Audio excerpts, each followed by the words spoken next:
Chasers, live on Kart Chasers, so they are up and running right now.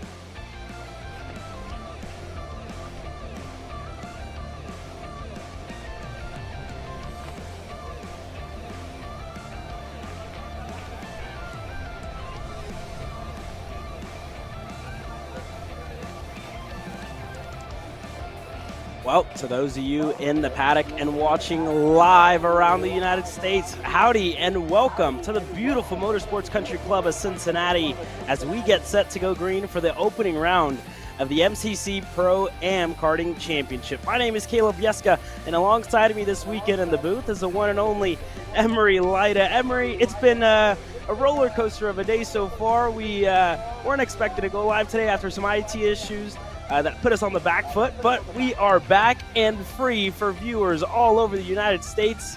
Emery, firstly, good afternoon to you. How are you doing today on this roller coaster of a day? I'm doing great, Caleb, and more importantly, I'm extremely happy to be back and going live today. Of course, it's been a difficult day for all of us on the Kart Chaser crew, but we are so excited to bring you the live action here at the Motorsports Country Club of Cincinnati. It's round number 1 of the Pro-Am Karting Championship here, a beautiful facility. Again, we've seen it host many national races over the last few years. It'll be host to all 3 of the major championships in the United States this year. But today and throughout the year, our focus is going to be on the grassroots side of things, taking a look at the Pro-Am Karting Championship again, running the national layout for the first round. Again, there will be many different layouts that can be used throughout the year. This one, though, the flagship layout, of course, the long front straightaway takes you down into turn number 1. There you can see a lot of overtakes will be taking place around there. You get into turn number 2 and 3 as well, and the action zones coming down through the rest of the almost 0.8 of a mile facility. There is a lot to like about this track, and so far, Caleb, through the pre-finals, we saw a lot of eventful racing. Yeah, a lot of racing action, especially in the KA100 Pro-Am class. That was the last class to go green just a couple of minutes ago. So we have 9 classes going green here today. 4 206 classes, the Masters, the Juniors, the Seniors, and the 206 Cadets. And then we have 3 of our KA100 classes. It's going to be the Masters, the Juniors as well, and the KA100 Pro-Am. That's the main event later on in the day. The Mini and Microsoft class as well, they're getting set to go green together. Since it is a club race, and then your pro shifters, where it's been all about Michael Riccio, who's out here racing this weekend. You know, a little bit of testing for the Canadian Italian. So good to see him out here at the Motorsports Country Club of Cincinnati and racing and having a good time as well. You know, has had a good day so far, leading a lot of laps, and took the pre-final win to put it on the pole position later today. Yeah, good day for Riccio so far. We saw a lot of action in that KA Senior pre-final, the KA Pro-Am category. It was Scott Oliver winning that one. A couple other notable results throughout the day. We saw a dominant win in the KA Junior category in the pre-final by Max Weiland. In the KA Masters category, it was the Kutcher brothers coming away with a dominant win in that category. In 206 Cadet, 206 Senior, and 206 Junior and Master categories, we saw a lot of good racing throughout them as well. A couple dominant performances from the likes of Adler Klein as well as Drew Schneider in their respective races, and all together we're set for an exciting day of finals here coming up again. So the final format here will be 10 minutes plus 2 laps once we get going again. So the pre-finals are 8 minutes to 1 lap.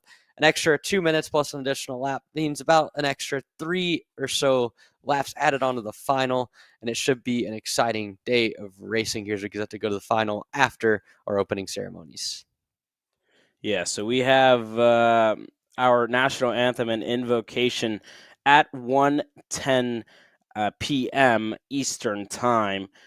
So there you see some flags around the paddock, Ericsson Senna flags. Here. So that's good to see, you know, a lot of action and a lot of people out here joining at the Motorsports Country Club of Cincinnati. But, 2:10 p.m. Eastern. I think our schedule got moved around a little bit as I'm looking at the old schedule. But 2:10 p.m. Eastern Time. Sorry about that. So 2:10 p.m. Eastern Time. I guess I'm so used to the Texas time, Emery, as that is Central Time. But we are in Ohio, so it is Eastern Time. So my apologies. That's 2:10 Eastern time. But this would not be possible without the wonderful sponsors that are able to provide, the funds to get us out here to the Motorsports Country Club of Cincinnati for the KC Grassroots page. You're watching Kart Chasers live coverage of the MCC Pro-Am Karting Championship. Don't go anywhere. We're at a commercial break.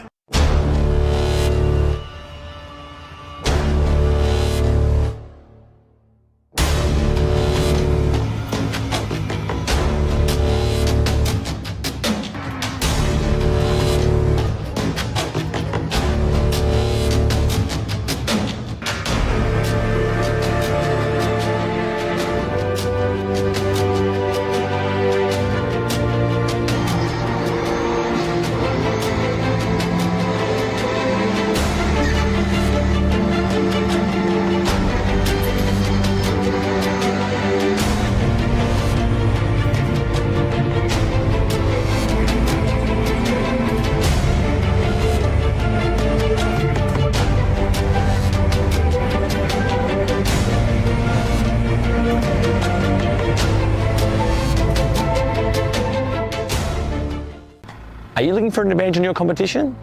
Well, Kart Class has done the hard work for you. We've travelled to your racetracks to give you the inside knowledge. So what does Kart Class offer? We've got drone footage that captures the racing lines, visual markers for your braking points, acceleration zones, and the best overtake opportunities on your racetrack, pedal cam to show you where to brake and when to accelerate, and 360-degree footage to make sure you don't miss any parts on the racetrack. We've covered 13 racetracks in the United States, and Australia, you're up next. So visit kartclass.com to get your track information. Are you ready to get behind the wheel? From Formula One to NASCAR and IndyCar, all the pros start here.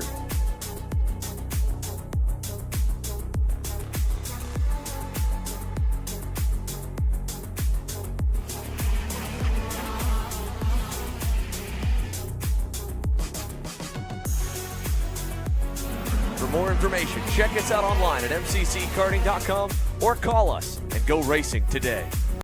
We're at a commercial break.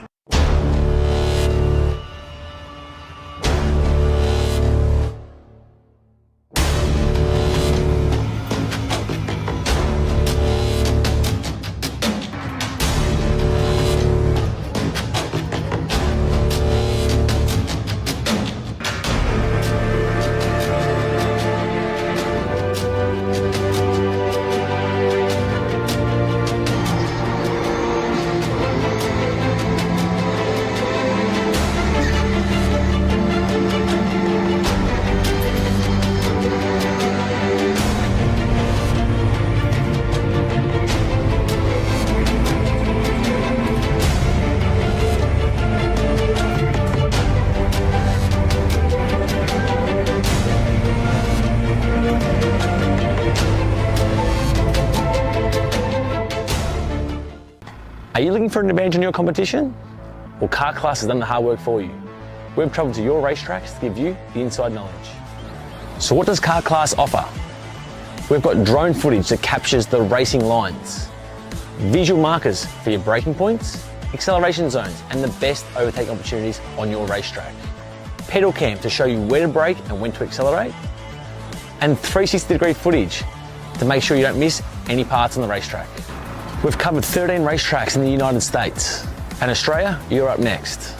So visit kartclass.com to get your track information.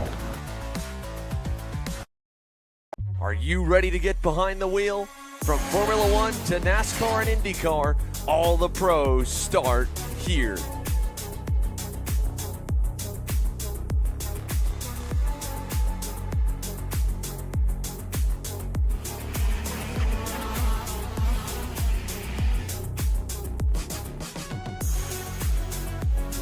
For more information, check us out online at mcckarting.com or call us and go racing today.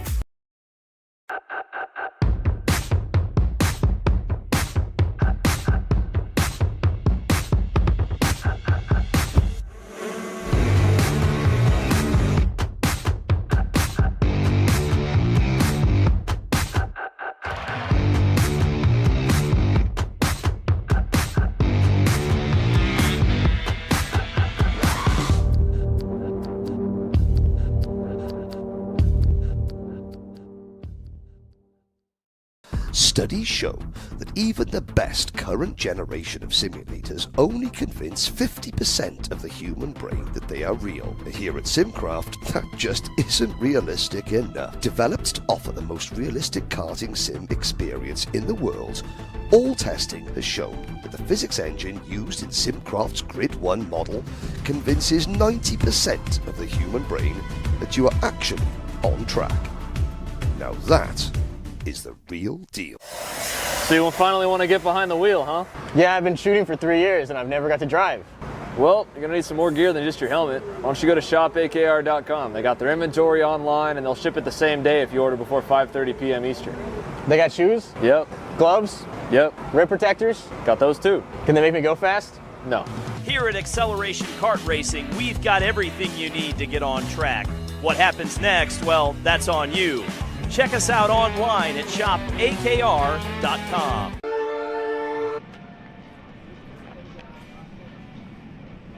Well, welcome back as our first couple of karts have hit the racetrack here as we get set to go green for our LO206 Masters who are getting set to take the green flag here, Emery.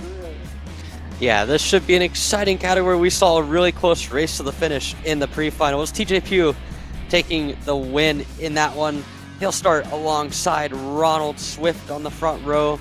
Further back down through the field, we got Matt Lyda in this one. Alongside him, Joey Newsel in the 4th spot. Then Alan Elwood, Adam Dargis, Mike Doty is racing this weekend. Alongside him, Donald Hetzler, Renee Moeller, Daryl Dillon, and the rest of your 14 Kart 206 Master field. Again, 10 minutes plus 2 laps.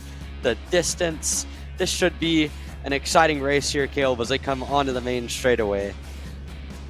Yeah, so onto the main straightaway to take the green flag for their final time this weekend. This is your LO206 Masters class. It's Pugh and Swift who lead us away here, and into the tram lines we go for the final time in this 206 Masters class. The green flag is out, and we're racing here in 206 Masters. Pugh with a really good start there on the inside and to the point of the field early. Lyda trying to push himself up further and further up the field. He's up in a P2 already and looking for a move in P3 there. It's Swift who fell back to 3rd there, and I think that was Newsel who tried to get the move done there for 3rd, but was not close enough that time by.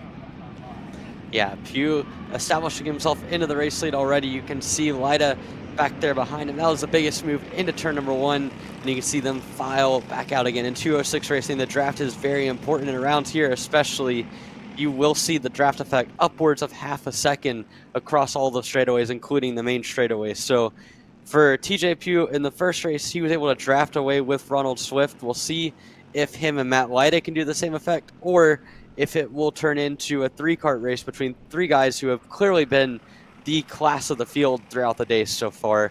As they look to complete lap number 1, you can see Pugh with about a kart length and a half gap back to Matt Lyda, Ronald Swift right there behind him. They're all going to file down the main straightaway and complete lap 1 in the books. We'll have about 11 or 12 laps in this one, and it's a 3-kart breakaway up at the front here, Caleb.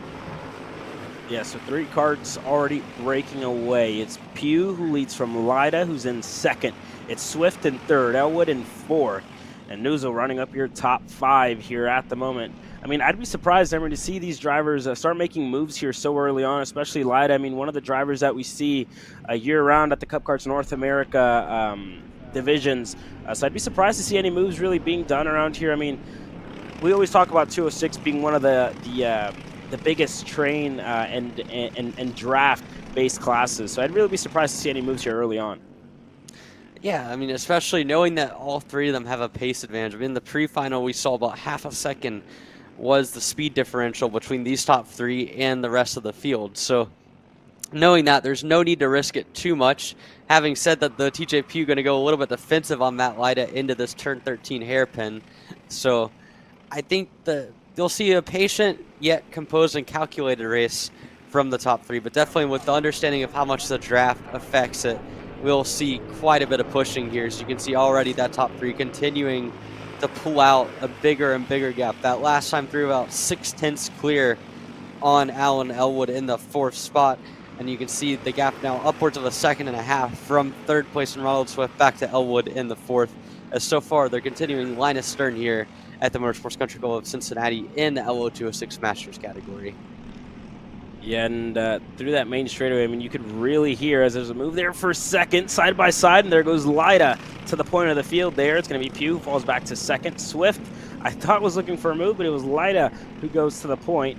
So your new leader here, and you hear them on the main straightaway just hitting that rev limiter, you know, almost near the start-finish line, and they go all the way down because of how high speed that main straightaway is. So, you know, it's definitely, like you said, right, very draft dependent, trying to be in that draft and pushing each other further, as there's another move side by side in between Lyda and Pugh. Lyda still at the point by inches, and it looks like Swift's going to want to go through as well, and I think he did. So Swift up in a P2, and then Pugh from first fell all the way back to third here in this one. That's going to give a little bit of a lifeline there to Elwood and Newsel, who try and close down the gap, but like you said, it seems like Lyda, Swift, and Pugh just have a little bit of pace advantage as compared to Elwood and Newsel in P5.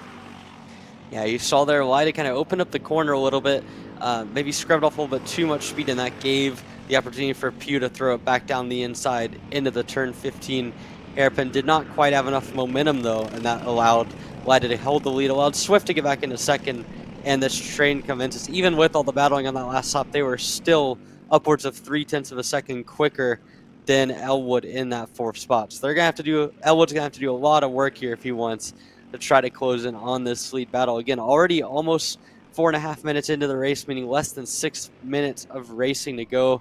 And you can see the top three continuing to go just kind of in a line, not too crazy right now. You can see Lyda continuing to lead. We'll see what kind of time he puts on the board here. Again, Matt Lyda, no stranger to the 206 heavy, 206 Masters category. He runs at a lot of CKNA now, though he's going to come under fire. Here goes Ronald Swift to the race lead into P1. Swift up to the front for the first time since the pre-final, and he establishes himself in the lead. And Lyda slots right back into second. We'll see what he can do as a pusher now, or is he going to try to go right back down the inside? Opts to stay behind the number 000 of Ronald Swift here coming up through turn number 4, Caleb. Yeah, and it seems like he got a little bit out of shape there as they go side by side. A little bit of contact in between the two of them as they went door to door there for a second. And Pugh now going to try and continue to push Lyda up the field here as they continue to fight. And they go through that chicane. I mean, the Motorsports Country Club of Cincinnati, we see a lot of elevation changes, right? So these guys, they're given very different things that they have to set up for, right? You have a little bit of an uphill coming through this back section, a lot of twisty turns, and a lot of straightaways here, Emery, and hairpins as well. So depending on the gear that you put on, you really have to be able to drive it and try and get it out of those very low-speed hairpins, Emery. Yeah, it's an interesting dilemma. Of course, in the 206 category, it's a little bit more of a simplified approach with the rev limiter coming into play. But in a KA, for example, you have a lot of different gearing discrepancy because this straightaway and the amount of straight line on this track is a lot, but there's so many slow speed corners, so many uphill sections that you have to gear a good bit higher. So it's an interesting dilemma between all of these guys and figuring out the exact right gear ratio to be on. But certainly these top three continue to find the right one, as you're seeing now. The battle for fourth kind of ramping up a little bit here. There is Elwood as well as Joey Newsel running for that fourth spot. Again, they don't really have the pace of the top two, but they are pushing together. They've pulled a gap out from the rest of the field, and should anything happen to that top three group, they will be right in the mix throughout the rest of the race. So this is something where it's kind of like you understand that neither of you has the pace to close down on the group in front of you, but you do have the pace to battle for each other for that fourth spot. Newsel's going to go to the inside through the kink. He'll take that spot.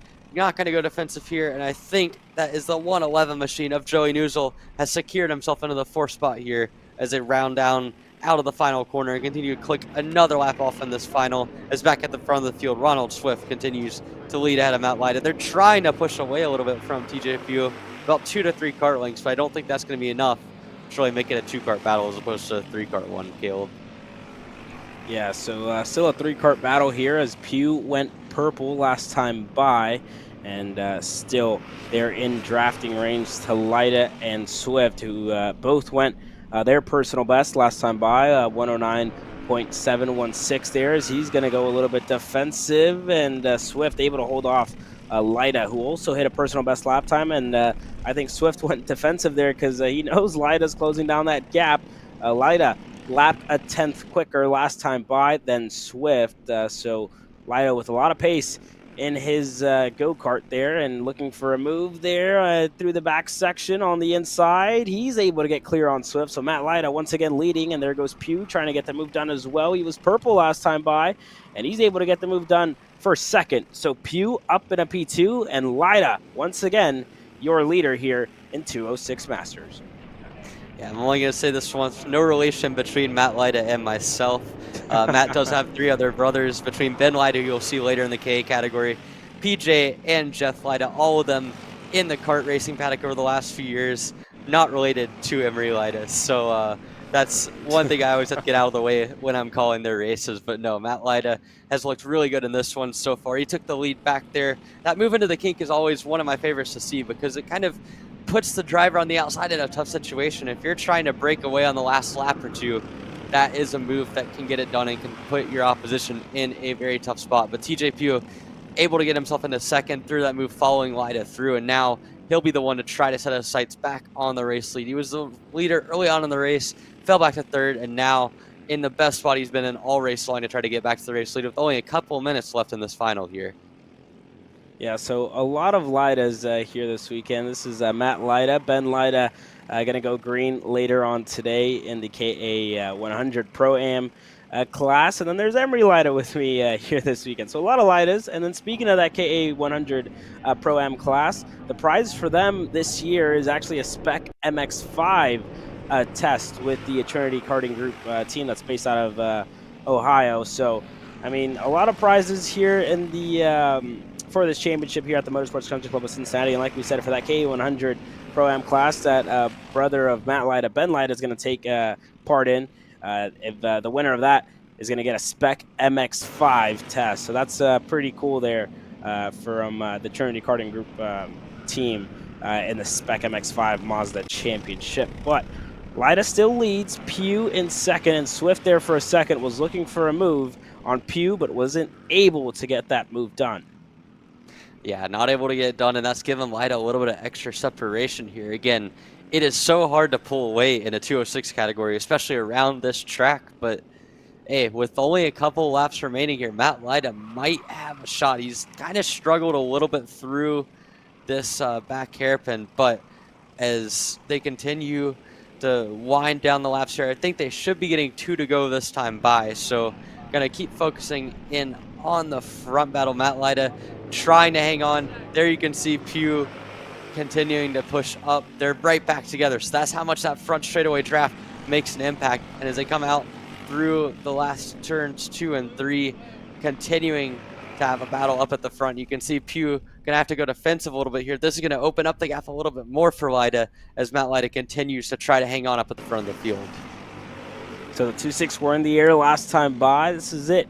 A lap and a half to go left in this one as Swift continuing to try and find himself around Pugh here, but hasn't been able to get the move done. Pugh still going defensive, and if these two decide to fight, this is really going to give the win away to Matt Lyda here if he can really just keep his head down and pull away from the Kart Republic there of Pugh. Closes down the gap on the back straightaway. Wasn't close enough to get that move done that time by. On the inside, he looks to be close enough that time by. Goes sideways, a little bit out of shape there for Pugh, who looked to make the move there, but wasn't close enough on Lyda.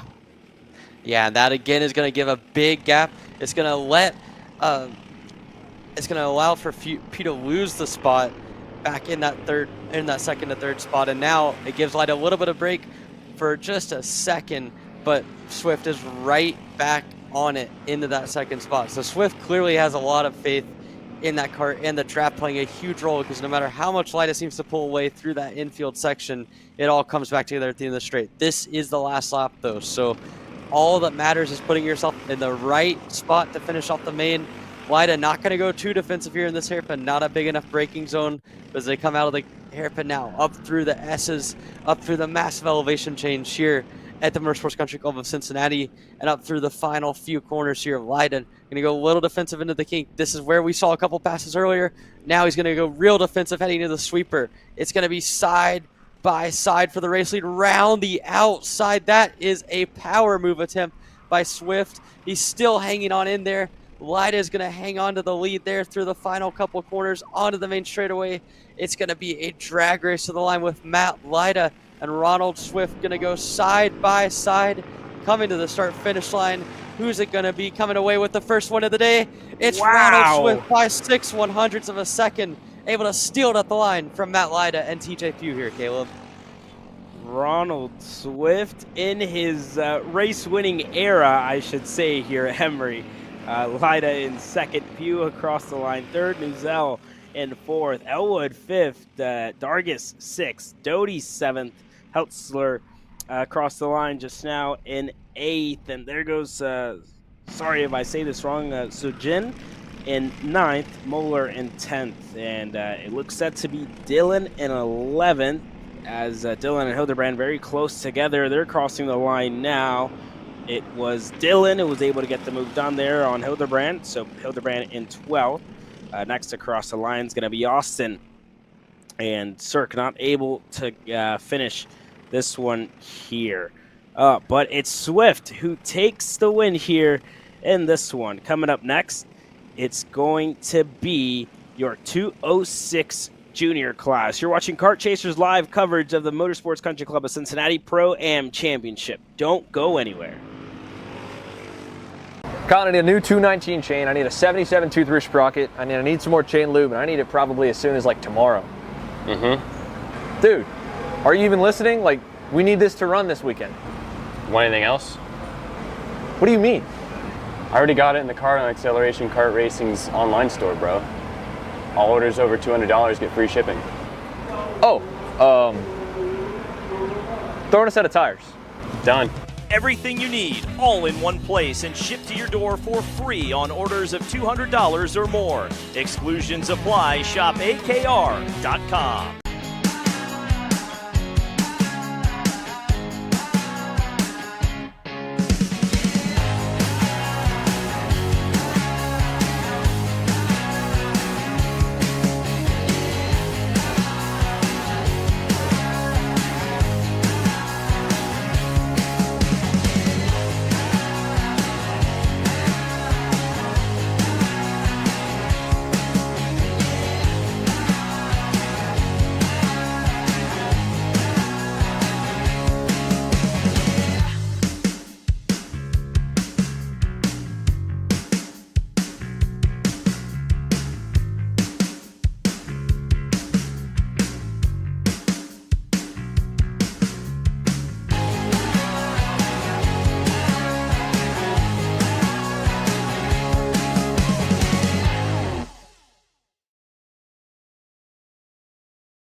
Are you looking for an advantage in your competition? Well, Kart Class has done the hard work for you. We've travelled to your racetracks to give you the inside knowledge. So what does Kart Class offer? We've got drone footage that captures the racing lines, visual markers for your braking points, acceleration zones, and the best overtake opportunities on your racetrack, pedal cam to show you where to brake and when to accelerate, and 360-degree footage to make sure you don't miss any parts on the racetrack. We've covered 13 racetracks in the United States, and Australia, you're up next. So visit kartclass.com to get your track information.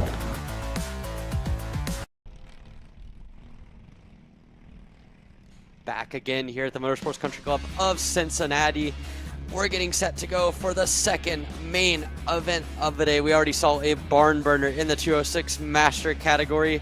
Now it's the 206 Juniors set to go for their race. Again, 4 karts in this one. It was Adler Klein with a really good showing in the pre-final. He'll start on the front row alongside Caleb Tracy, Ace Rowland, and Jackson Lowry joining them on the second row, and Caleb Vieska joining me in the booth here for this 10-minute plus 2 lap final here. 10 minutes plus 2 lap as Klein and Tracy go into the tram lines there. Klein going to be the one to start us off here in this one. The green flag is out, and we are racing here in 206 Junior. There goes for a move. Roland on the inside there of Tracy. Looks to get it done in a turn number 2. He's able to get clear. So already Roland up into P2. Tracy falls back to that 3rd spot, and Lowry there in fourth and trying to work his way up to the rear bumper of Tracy now, who sits in that third spot.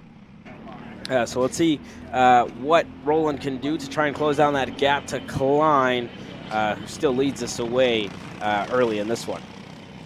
Yeah, Klein had the dominant kart in the pre-final, but it is worth noting that from a pace standpoint, Roland was pretty quick in the pre-final, and if you look back to qualifying as well, again, he's shown good pace. He just has to be consistent to be able to keep up with Klein. So we know that Roland has the pace to possibly match him, but Ace Roland's got a lot of work to do if he wants to be able to hang on to Adler Klein for the course of a 10-minute, probably 11-ish lap final here. So Klein already finishing up lap number 1 with about a 4 kart length lead. He's built that through the first lap, Roland up to second, Tracy up to third, and Lowry in fourth. We'll see if anyone can hang on to Adler Klein here for Caleb.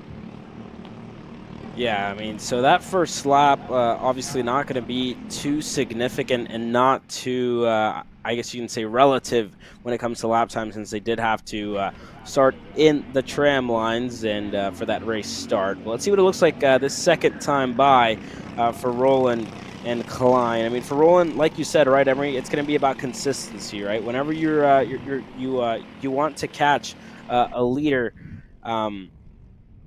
Whenever you want to catch a leader, you have to be super consistent to try and close down that gap ever so slightly. So for Roland, it's going to be all about consistency and smoothness on that steering wheel to try and close down that gap to Klein, who, like you said, right, had a big gap at the end of the first heat. The pre-final. Yeah, absolutely. I mean, Klein showed throughout the pre-final he was capable of running consistent low 110s.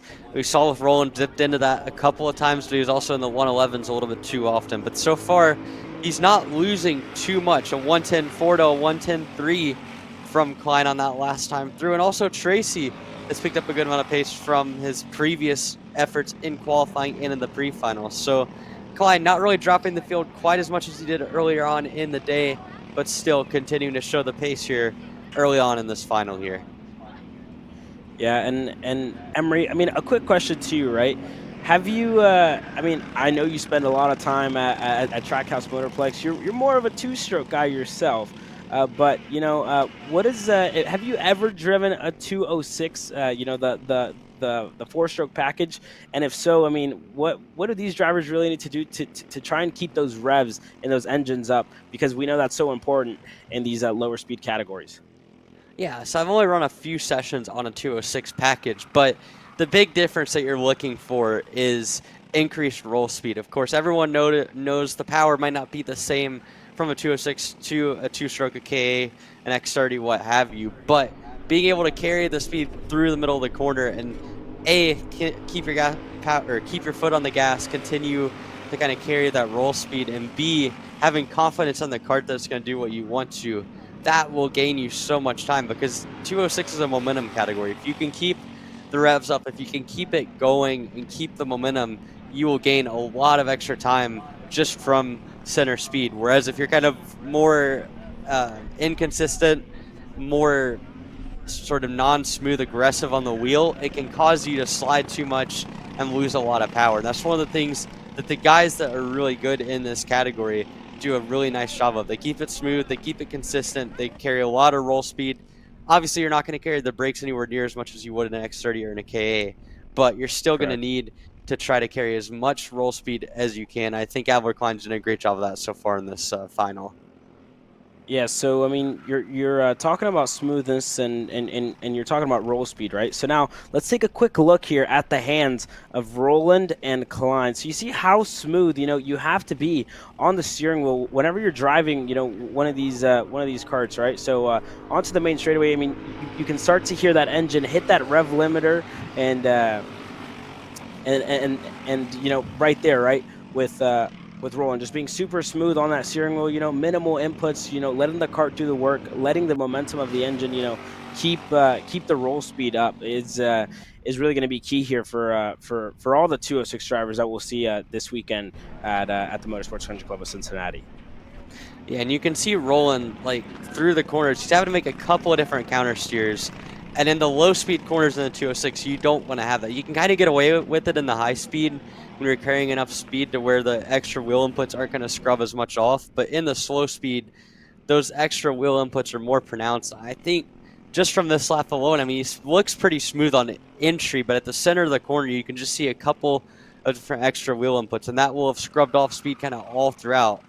And I mean, you can see they're locking up the brakes, a lot of sliding there, a lot of sliding there as well, and you get off of the correct line as well, and you can see compromising that entry line means you have to put more wheel input into it to get on the right line for center and exit, and that will take speed all the way down the straightaway. And if you look at that lap around by Roland, not quite what he needed, at 110.9, so that was not one of his better laps. I'm guessing almost all of that time was lost in the second half of the lap, where he got out of line through turns number 14 and 15, and then down the main straightaway, lost all that time all the way down the straight up until you hit the limiter. So Roland there, not able to carry a consistent and smooth line.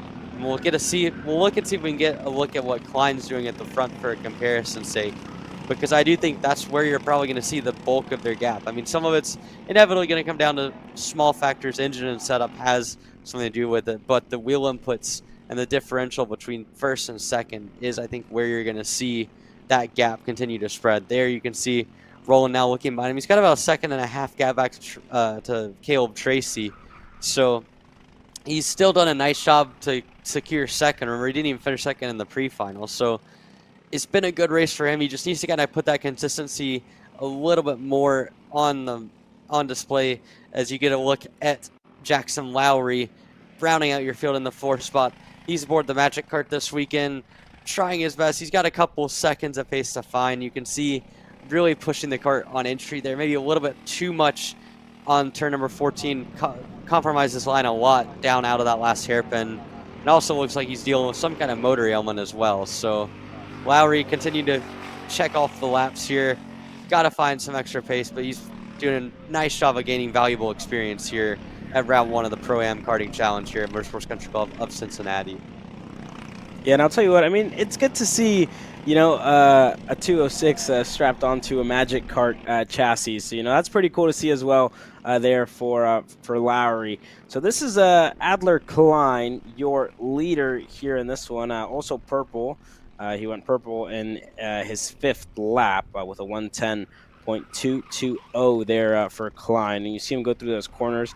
Very smooth on the steering wheel, just trying to keep the momentum of the engine up. Popping up out of the seat, letting the kart kind of do the work here for him. So this time when he crosses the line, we are 8 minutes down, 2 minutes to go left in this one, plus 2 laps. So it should be somewhere around 3 or 4 minutes left in this race here for Klein, who has a really good gap back to Roland. We saw him earlier couple laps ago, like Emery was saying, right? Just struggling a little bit with that mid corner counter steer there. So could be various different things, right? Maybe tire pressures were too high there in that stage of the race, and then just overheating of the tires now. But could be various different things, setup or whatnot. But for Klein, I mean, it seems like they have gotten it right because he has a really good gap behind. Yeah, Klein doing everything right. I think the thing with him is it's not so much the smoothest in the center of the corner. He does have a lot of sliding, a lot of counter steer that is probably not optimal for the tires or for the time, but he's able to carry so much more center speed that it allows him to really just carry the momentum better. And again, that's the thing. It doesn't have to be perfect, but when you're able to carry so much more speed in the center of the corner, your competitor is just able to launch it into the corner, hang on to it. You're not making any drastic movements. That will gain you a lot of time.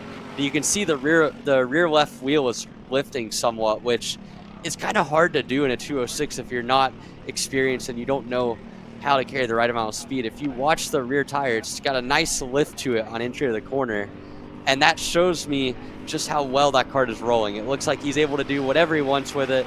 The kart not sliding out too much from him. He's got the right amount of grip on entry. He's pushing it hard enough to get that rear lift. And this has been a statement drive here from Adler Klein, continuing to find extra tenths and staying very consistent in the low 110s as he continues to pull out his advantage from Ace Roland, Caleb Tracy, and Jackson Lowry. So Again, this has been a clinic from from Adler Klein, as he's got upwards of a 4-second lead on Ace Roland as we come down to the last couple laps of the race here, Caleb. Yeah, so the last couple of laps of the race getting set. I think 2 laps to go this time by when Adler Klein crosses the line. And correct, 2 laps to go left in this one. But I'll tell you what, the gap to second is closing down as Caleb Tracy now closing down the gap to Ace Roland in that P2 spot. Tracy was a 1/10 of a second quicker than Roland there for that second spot. So let's see if Tracy can close down that gap here. We know the draft is super important around this track. So for Tracy, you know, just going to have to continue to set in these consistent lap times if he wants to get to the rear bumper there of Ace Roland, who sits in the second spot here, Emery. Yeah, it's not undoable, but I certainly would say that it's looking pretty much impossible for Caleb Tracy to be able to make up that gap back to Ace Roland. So again, it's been a good effort from Roland to pull out that gap early on in the race. He's maintained it the last few laps.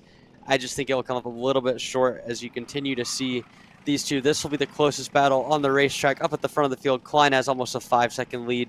As he comes on to the final lap there, you can see Tracy trying to find everything he can with that kart. As on to the last lap, it's Adler Klein, who's been phenomenal all day. Fastest in qualifying, won the pre-final by 10 seconds. He's on track to win the final by upwards of 6 seconds. This has been a masterclass.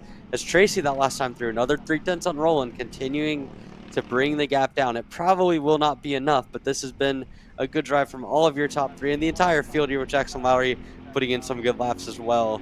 So again, Adler Klein has been phenomenal. You can see just how smooth that kart is, and he comes out of that hairpin for the final time.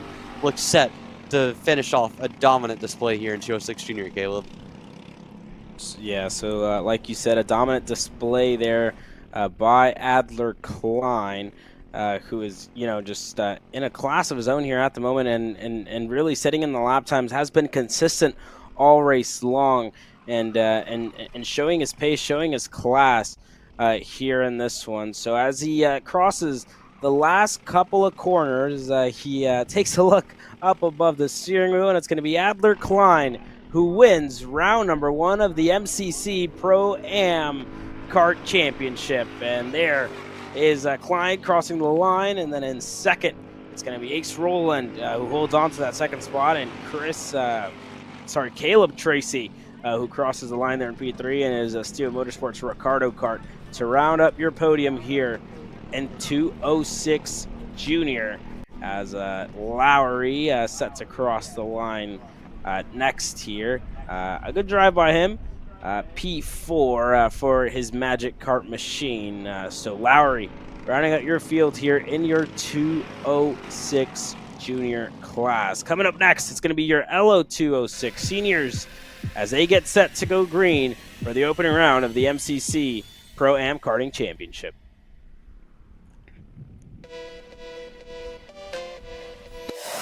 So you finally want to get behind the wheel, huh? Yeah, I've been shooting for 3 years and I've never got to drive. Well, you're going to need some more gear than just your helmet. Why don't you go to shopakr.com. They got their inventory online and they'll ship it the same day if you order before 5:30 p.m. Eastern. They got shoes? Yep. Gloves? Yep. Rib protectors? Got those too. Can they make me go fast? No. Here at Acceleration Kart Racing, we've got everything you need to get on track. What happens next? Well, that's on you. Check us out online at shopakr.com.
Here at MPG Motorsports, our main goal is to provide the best pathway into professional motorsports for our entire team, drivers and mechanics alike.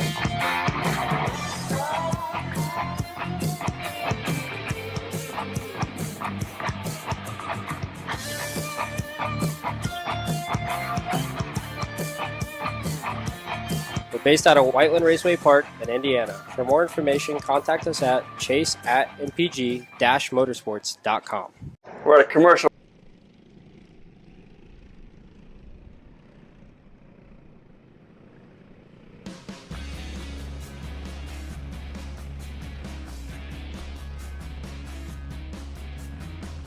Well, on track now is your 206 senior class as they get set to go green here in this one in their main event.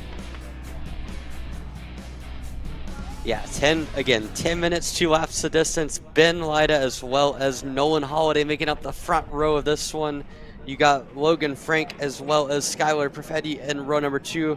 Colin Evans, Shane Hembrick on row number 3, and the rest of your 206 senior field getting set to go through the tram lines. We're green and racing here into turn number 1. Lida to the race lead early on. Holiday up into second, and the field files through turns 1, 2, and 3, and Ben Lida establishes himself at the front of the field of 206 senior, Caleb. Yeah, so Ben Lida already to the point of the field. It's Frank who's able to hold on to that second spot. Hambrick, Specht, and Hetzler are the other 3 drivers that are rounding up your field here in this 206 senior class. It's Lida in the Steel Motorsports Ricardo Kart there, and the 624. I think that's Frank. What looks to be a Coyote Motorsports machine there, if I'm not mistaken.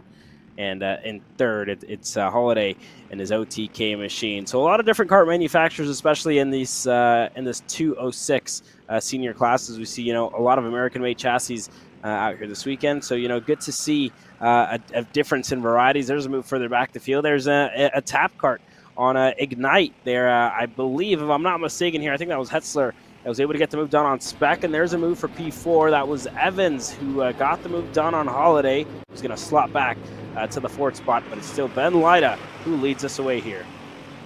Yeah, Ben Lida establishing the lead early on, although having said that, into the race lead to P1 goes Logan Frank.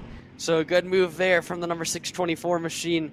He gets the job done, and now move him ahead of Lida. Holiday into the 3rd spot. It's a 5-kart breakaway at the front of the field, all the way down back to the 5th spot of Skylar Perfetti.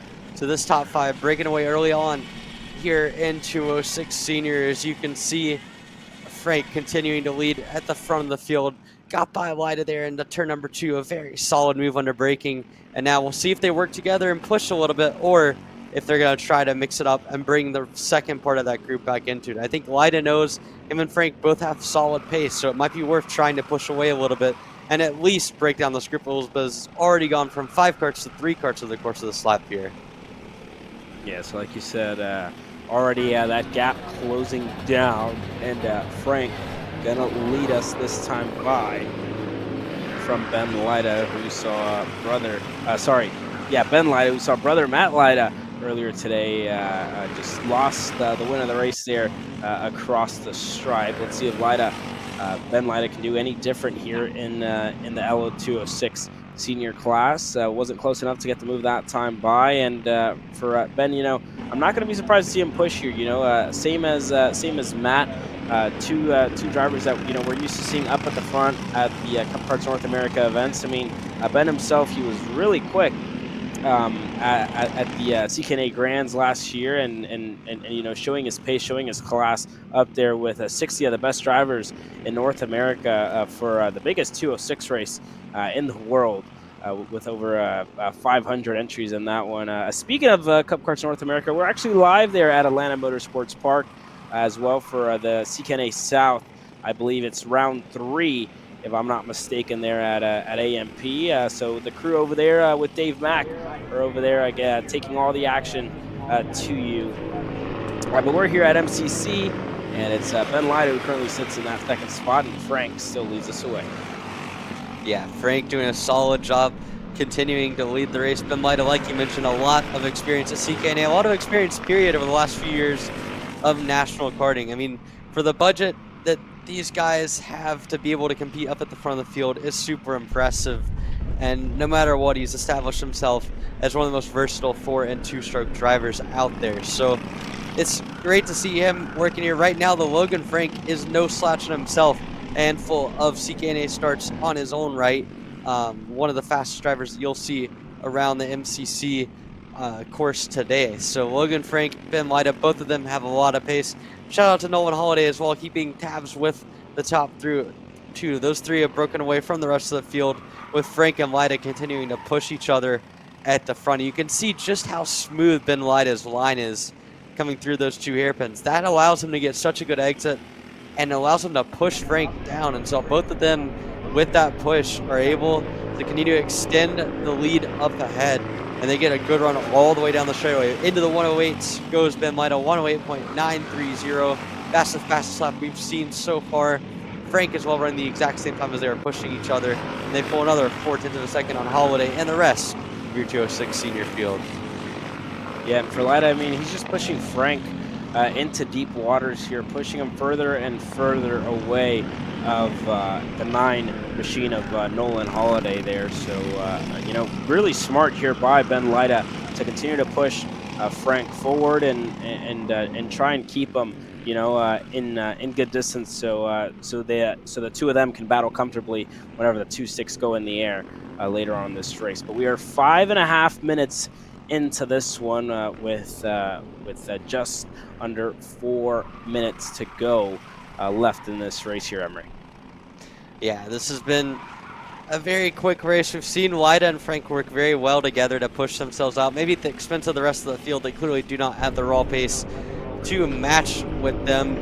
Holiday is sticking in the frame there. He's done a nice job running by himself. I think adjusted for the pushing, he's not far off at all from what Lyda and Frank are able to do. But with them pushing together, it's been a deficit for the rest of the field. And we'll see how long does Ben Lyda wait to make that move. We saw his brother Matt be on the other end of it. He was leading the race until the last lap, got overtaken down the main straightaway. So maybe Ben sees that and realizes, hey, I can get the lead just by waiting until the last corner and drafting down the main straight. We've seen him have a great run out of the hairpin almost every lap. So that could be a strategy for Ben Lyda, or he could try to take the lead and defend from there. There's a lot of different avenues. This track is tailor-made for good finishes. I think we're going to see another good one down the stretch here. So we've got about 3.5 minutes left, plus 2 laps in 206 senior, with Logan Frank and Ben Lyda continuing to be patient, pushing each other out to a big lead over the rest of the field. Yeah, already with the big lead here in this one for Lyda and Frank, who, like you said, right, Emery, just Lyda, you know, biding his time, trying to push Frank, you know, further and further away from Holiday here.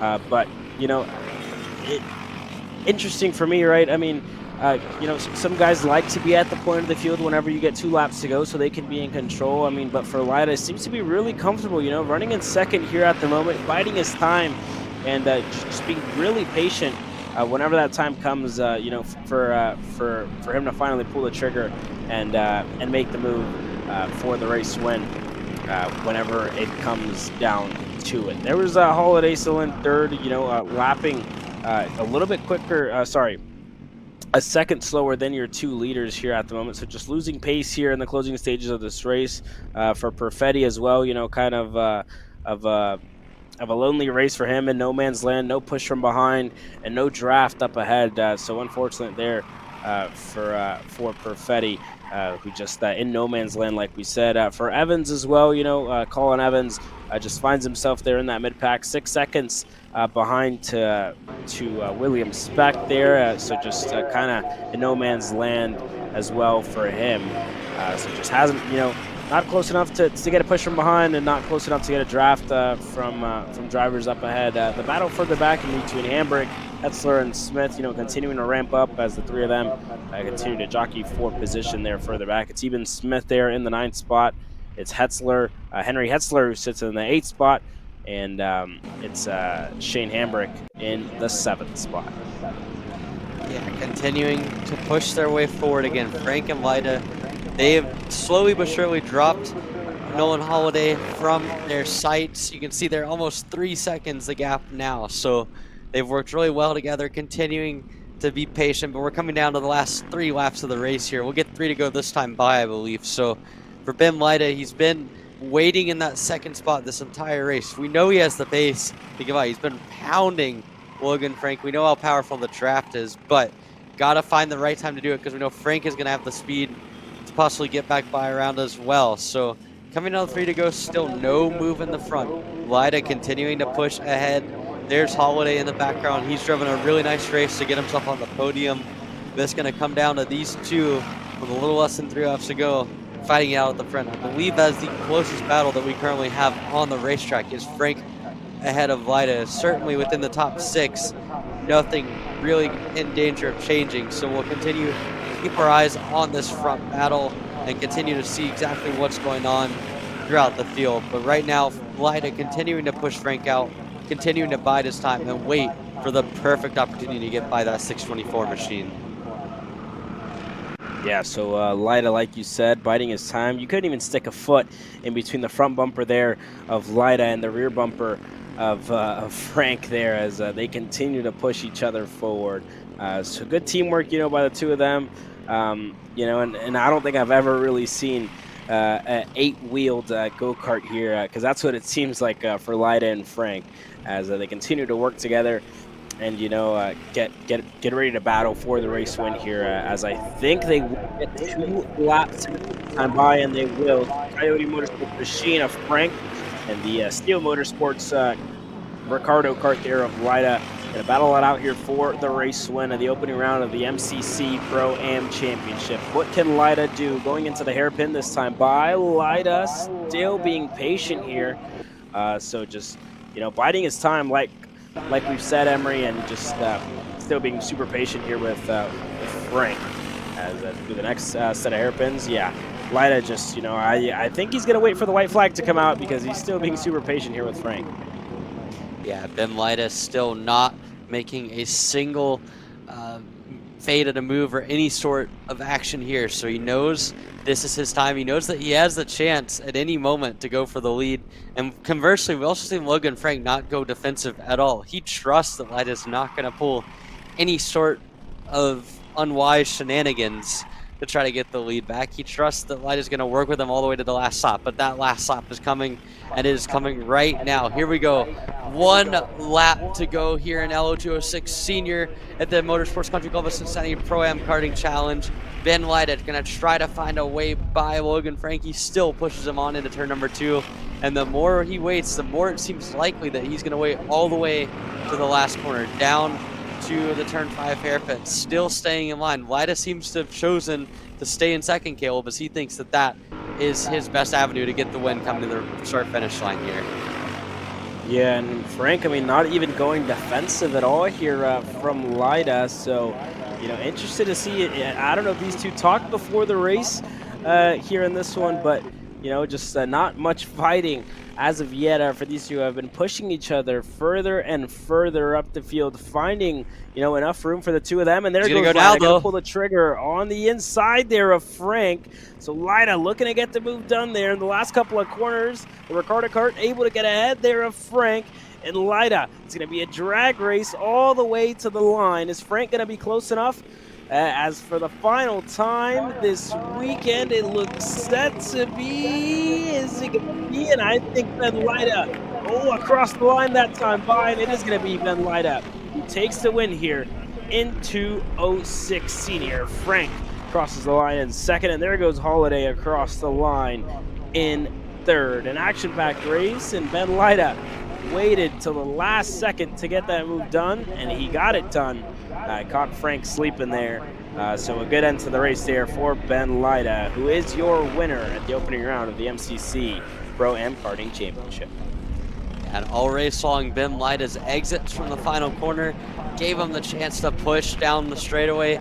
On that last lap, he was able to get just a good enough exit out of that last corner from the lead this time that it prevented Frank from getting the opportunity to come back and get the race win. So Ben Lida does what his brother could not and wraps up a win in the final lap to get the win here in LO206 Senior. A great result for him. But coming up next, we've got more action coming in the form of LO206 Cadet right after this message from our partners.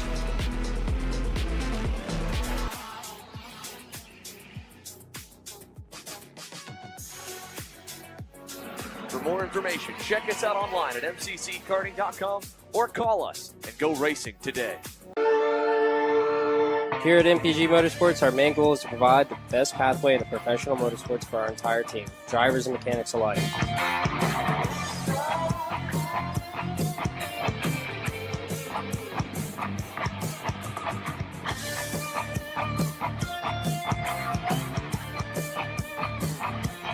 We're based out of Whiteland Raceway Park in Indiana. For more information, contact us at chase@mpg-motorsports.com.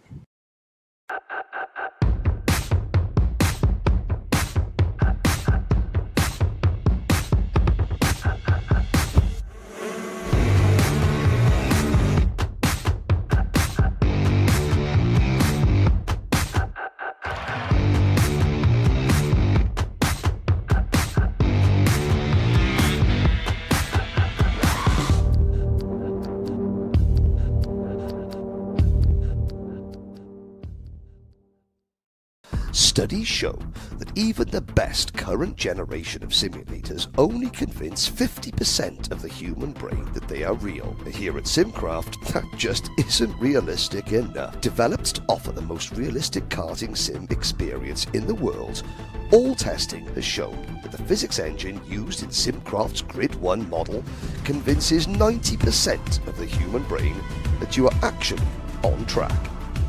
Now that is the real deal. So you finally want to get behind the wheel, huh? Yeah, I've been shooting for 3 years and I've never got to drive. Well, you're gonna need some more gear than just your helmet. Why don't you go to shopakr.com? They got their inventory online and they'll ship it the same day if you order before 5:30 p.m. Eastern. They got shoes? Yep. Gloves? Yep. Rib protectors? Got those too. Can they make me go fast? No. Here at Acceleration Kart Racing, we've got everything you need to get on track. What happens next? Well, that's on you. Check us out online at shopakr.com. Here at MPG Motorsports, our main goal is to provide the best pathway into professional motorsports for our entire team, drivers and mechanics alike.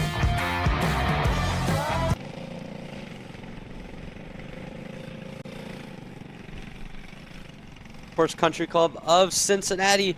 It's the Pro-Am Karting Challenge here. Round number 1 getting set to go for your 206 Cadet Final. We've got two drivers, Drew Schneider and Jackson Frank, getting set to put on a barn burner show here in this 10-minute plus 2-lap final here. So Frank off to the race lead early on aboard his Kart Republic. You can see him off to the start there in that black helmet, white suit, already with a good lead there as they come out through turn number 4. A nice special livery. I have to say, I love that color design, reminiscent of what we've seen from the likes of Dalton Haynes and others on that Kart Republic with that color break. So again, this has been a great day so far racing. Excited to see what happens here in the 206 Cadet Final, Caleb. Yeah, and I tell you what, already a move there on the inside. I think that was the 11 of Schneider, who goes back to the point of the field, and the 42 falls back to second. So for the viewers at home, I mean, you guys can see, if you guys can tell or not, there's one big difference in between these two go-karts. The 11 of Schneider has a left side mounted LO206, and the 42 of Frank in the Kart Republic has a right side mounted LO206 engine. So just a little bit of a difference there in between the two of them. I can't say I've never driven a left side mounted 206 before, but you know, it's super cool to see there that young Drew Schneider does have it mounted there on the left side, and it seems to be working out well for him because he's at the point of the field here. Got the move done last time by on Frank, who fell back to second. But you know, the only two drivers here in this class are really, really close together, and I'm sure they're going to provide us some great racing the entire way through. I mean, you're not going to expect these guys to really push each other. You're going to expect them to fight all the way through because it's just the two of them, right? They don't have to worry about anybody else. It's just 1 versus 1 of Schneider and Frank, a 1v1 battle the entire way through for the race win here at the opening round at the Motorsports Country Club of Cincinnati. Yeah, it'll be interesting to see if Frank can keep up with Schneider. Of course, in the pre-final, Schneider was able to pull away by upwards of 10 seconds. So this will be quite the fascinating experience to see just how much Schneider can get away. We saw in lap number 1, Frank briefly took the lead, and then Schneider was able to get it back by the end of the race. So right now you can see that Schneider continues to pull the gap out. That last time through 7/10 of a second. So Frank's gonna have to find some extra pace in the bag if he wants any shot at this race win, and any shot at keeping up with Schneider. Drew Schneider, of course, has been very, very good so far today. So for Drew, this is just putting in laps, trying to be as consistent as possible and continue building the gap.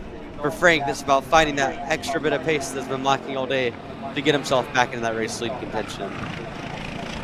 Yeah, so for Schneider, already, good pace for him early on in this one, and for Frank, just for young Jackson Frank, just trying to find that little bit of time to catch up to back up to the rear bumper of his competitor in Schneider. So let's see what these two drivers can do, as this time when they cross the line, it's going to be 2 laps down with a handful more to go. Yeah, essentially turning into a bit of an open practice session for Drew Schneider. He's pulled out to an upwards of a 2-second gap. We'll see exactly what it is this time across.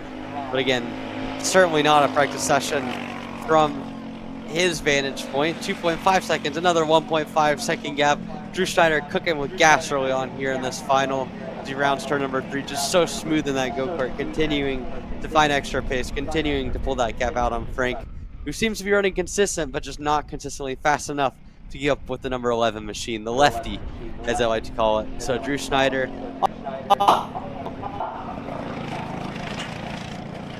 Yeah, so for Schneider there, just, continuing to open up his gap to Frank, and, just showing great pace so far in this one. Yeah, Schneider doing what he can, continuing to pull away as he leads this race through 3 laps. We'll probably have another 7 to 8 more laps in this one. But Schneider already 2.5 seconds as he drives a little bit too far deep into that turn 14 hairpin. Messes up that section a little bit, but he looks back and there is no one there because he has dropped Jackson Frank for the previous 3.5 laps. Nitro Kart driver, he can afford to make a little bit of a mistake as he's got a big gap in the bag. That last one through a 111.8. Even with the mistake, still pulling out another 1.5 seconds from Frank, who dropped off and must have made a mistake of his own on that last time through.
So there goes Schneider across the stripe that time by a good lap by him. Only a 1/10 off of his fastest lap time, a 1:11.484 there for Schneider. For Frank, just seems to be falling off a little bit off the pace. 2 seconds off here at the moment to the likes of Schneider there, who's on your screen.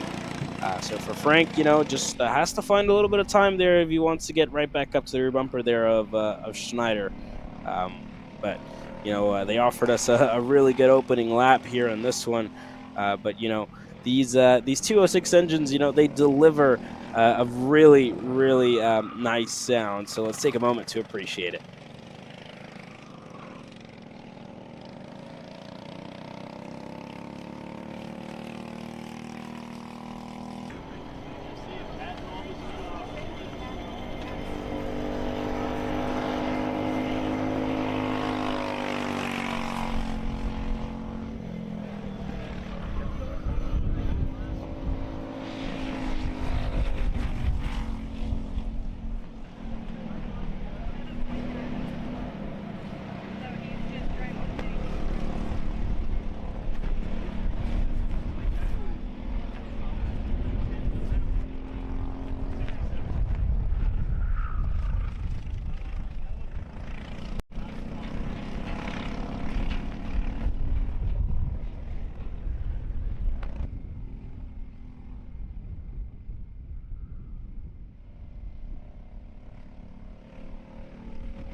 Another lap in the books here for Schneider as he continues to pull that gap out further and further again, almost through the rest of the race. Only a minute 25 left. That last time through a 1:12.0 for Schneider, about 6.5 tenths off of his previous best. So he has fallen off just a little bit throughout this race, but he continues to build the gap more and more back to Jackson Frank. So Frank had a really good opening few laps, so it's kind of faded more and more over the course of this race.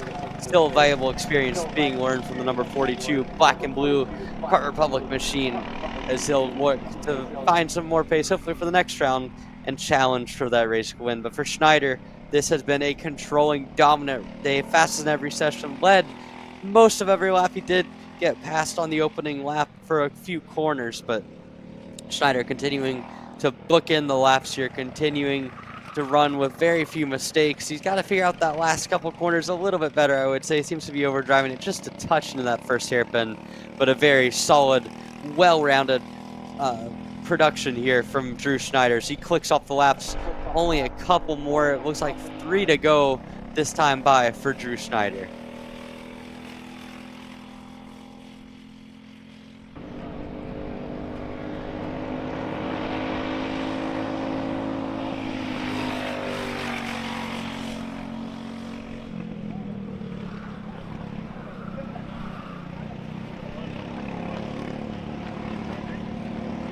As there you get a look at Jackson Frank continuing down through his efforts. He's only got a couple more laps to try to get what he can out of this race. Again, a great opening up laps. He got the lead into turn number 1, held on to it for about 2/3 of the lap, held on to Schneider for another lap or so.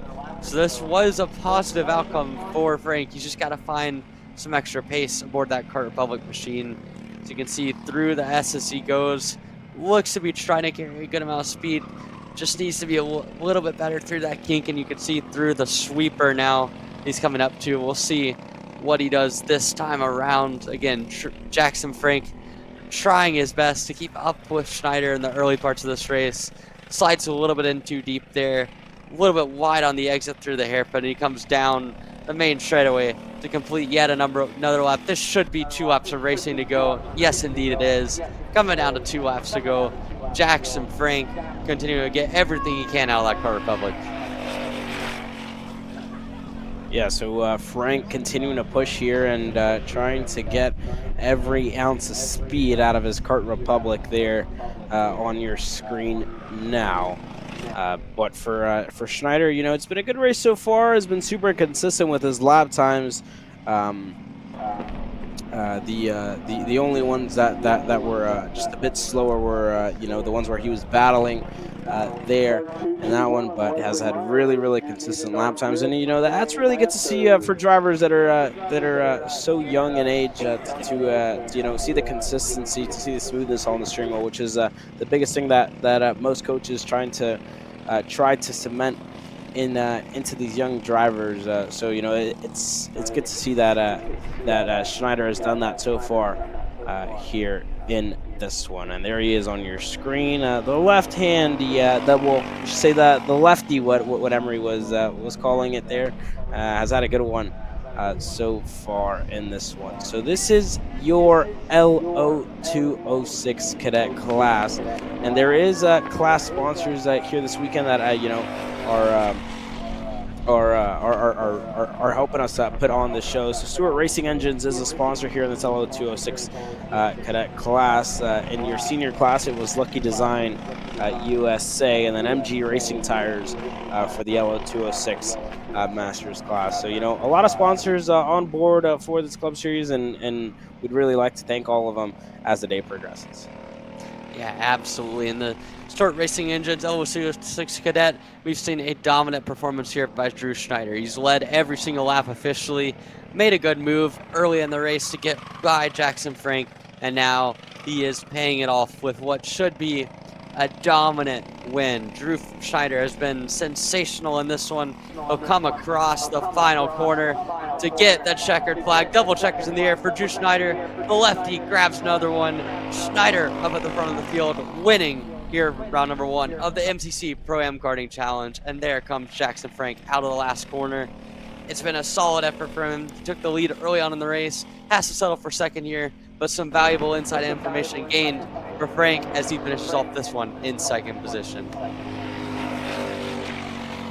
Yeah, so a good race there in between those two young drivers. When we come back from this short commercial break, we are going to go green with our KA100 Masters class. Don't go anywhere. You're watching Kart Chasers live coverage of the MCC Pro-Am Kart Championship there, I'm sorry. So don't go anywhere. We'll be right back.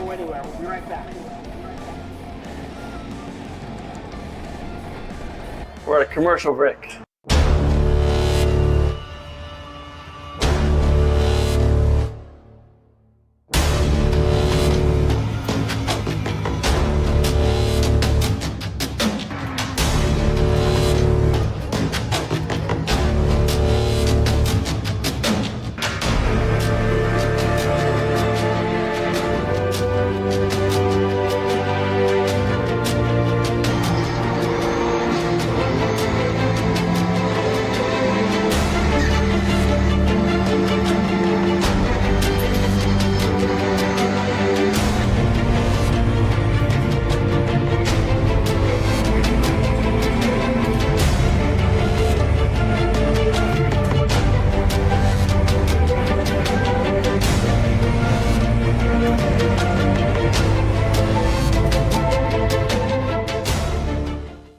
Are you looking for an advantage in your competition?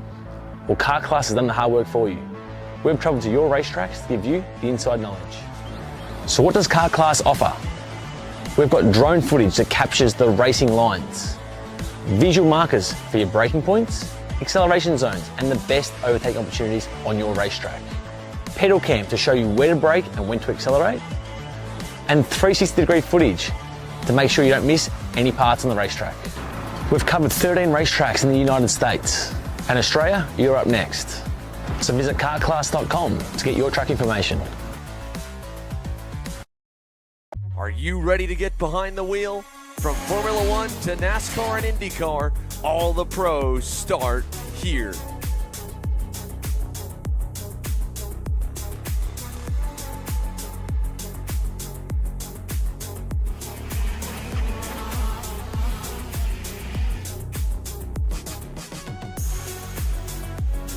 For more information, check us out online at mcckarting.com or call us and go racing today.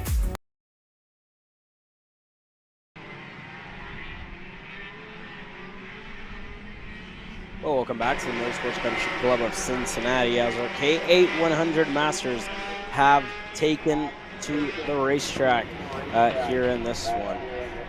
What's going to be an action-packed race here for your Masters, as it's going to be Adam Kutcher who's going to start, Andy Kutcher is going to start on the pole position. Alongside him is going to be Chris Kutcher, and then it's going to be Porter on in the second row alongside Jennings. It's going to be Newzell starting P5, Corman P6, Hamilton P7, Albright P8, Lee P9, Mazie P10 there, Kerrigan P11, Doty P12, Queen P13, and Davis rounding up your field here in KA100 Masters as they get set to go green for their main event. Yeah, a good field of KA Masters, 14 in total for this race. Guys have to go down the tram line. We got one plane back off at the start. Not sure if we're going to the green. We are green, and racing. We'll have to get a number on exactly who that was that pulled up. I think it might have been Michael Davis at the rear of the field that pulled out of the tram lines and out of the race. But for the front of the field, Andy and Chris Kutcher, we've seen them work well together so many times. The brothers going into a single file here through turn number 4. Oh. They're off to the leads. We got a few around in the back there. That looks to be a 261 machine. That's Chris Albright, as well as the 291 of John Kerrigan. Both of them off the road early on and spinning around. That will compromise their race significantly. But at the front of the field, it looks like one of the Kutchers is no longer there, at least not in the top 2. And at the front of the field, it is Andy Kutcher, who is now in the race lead.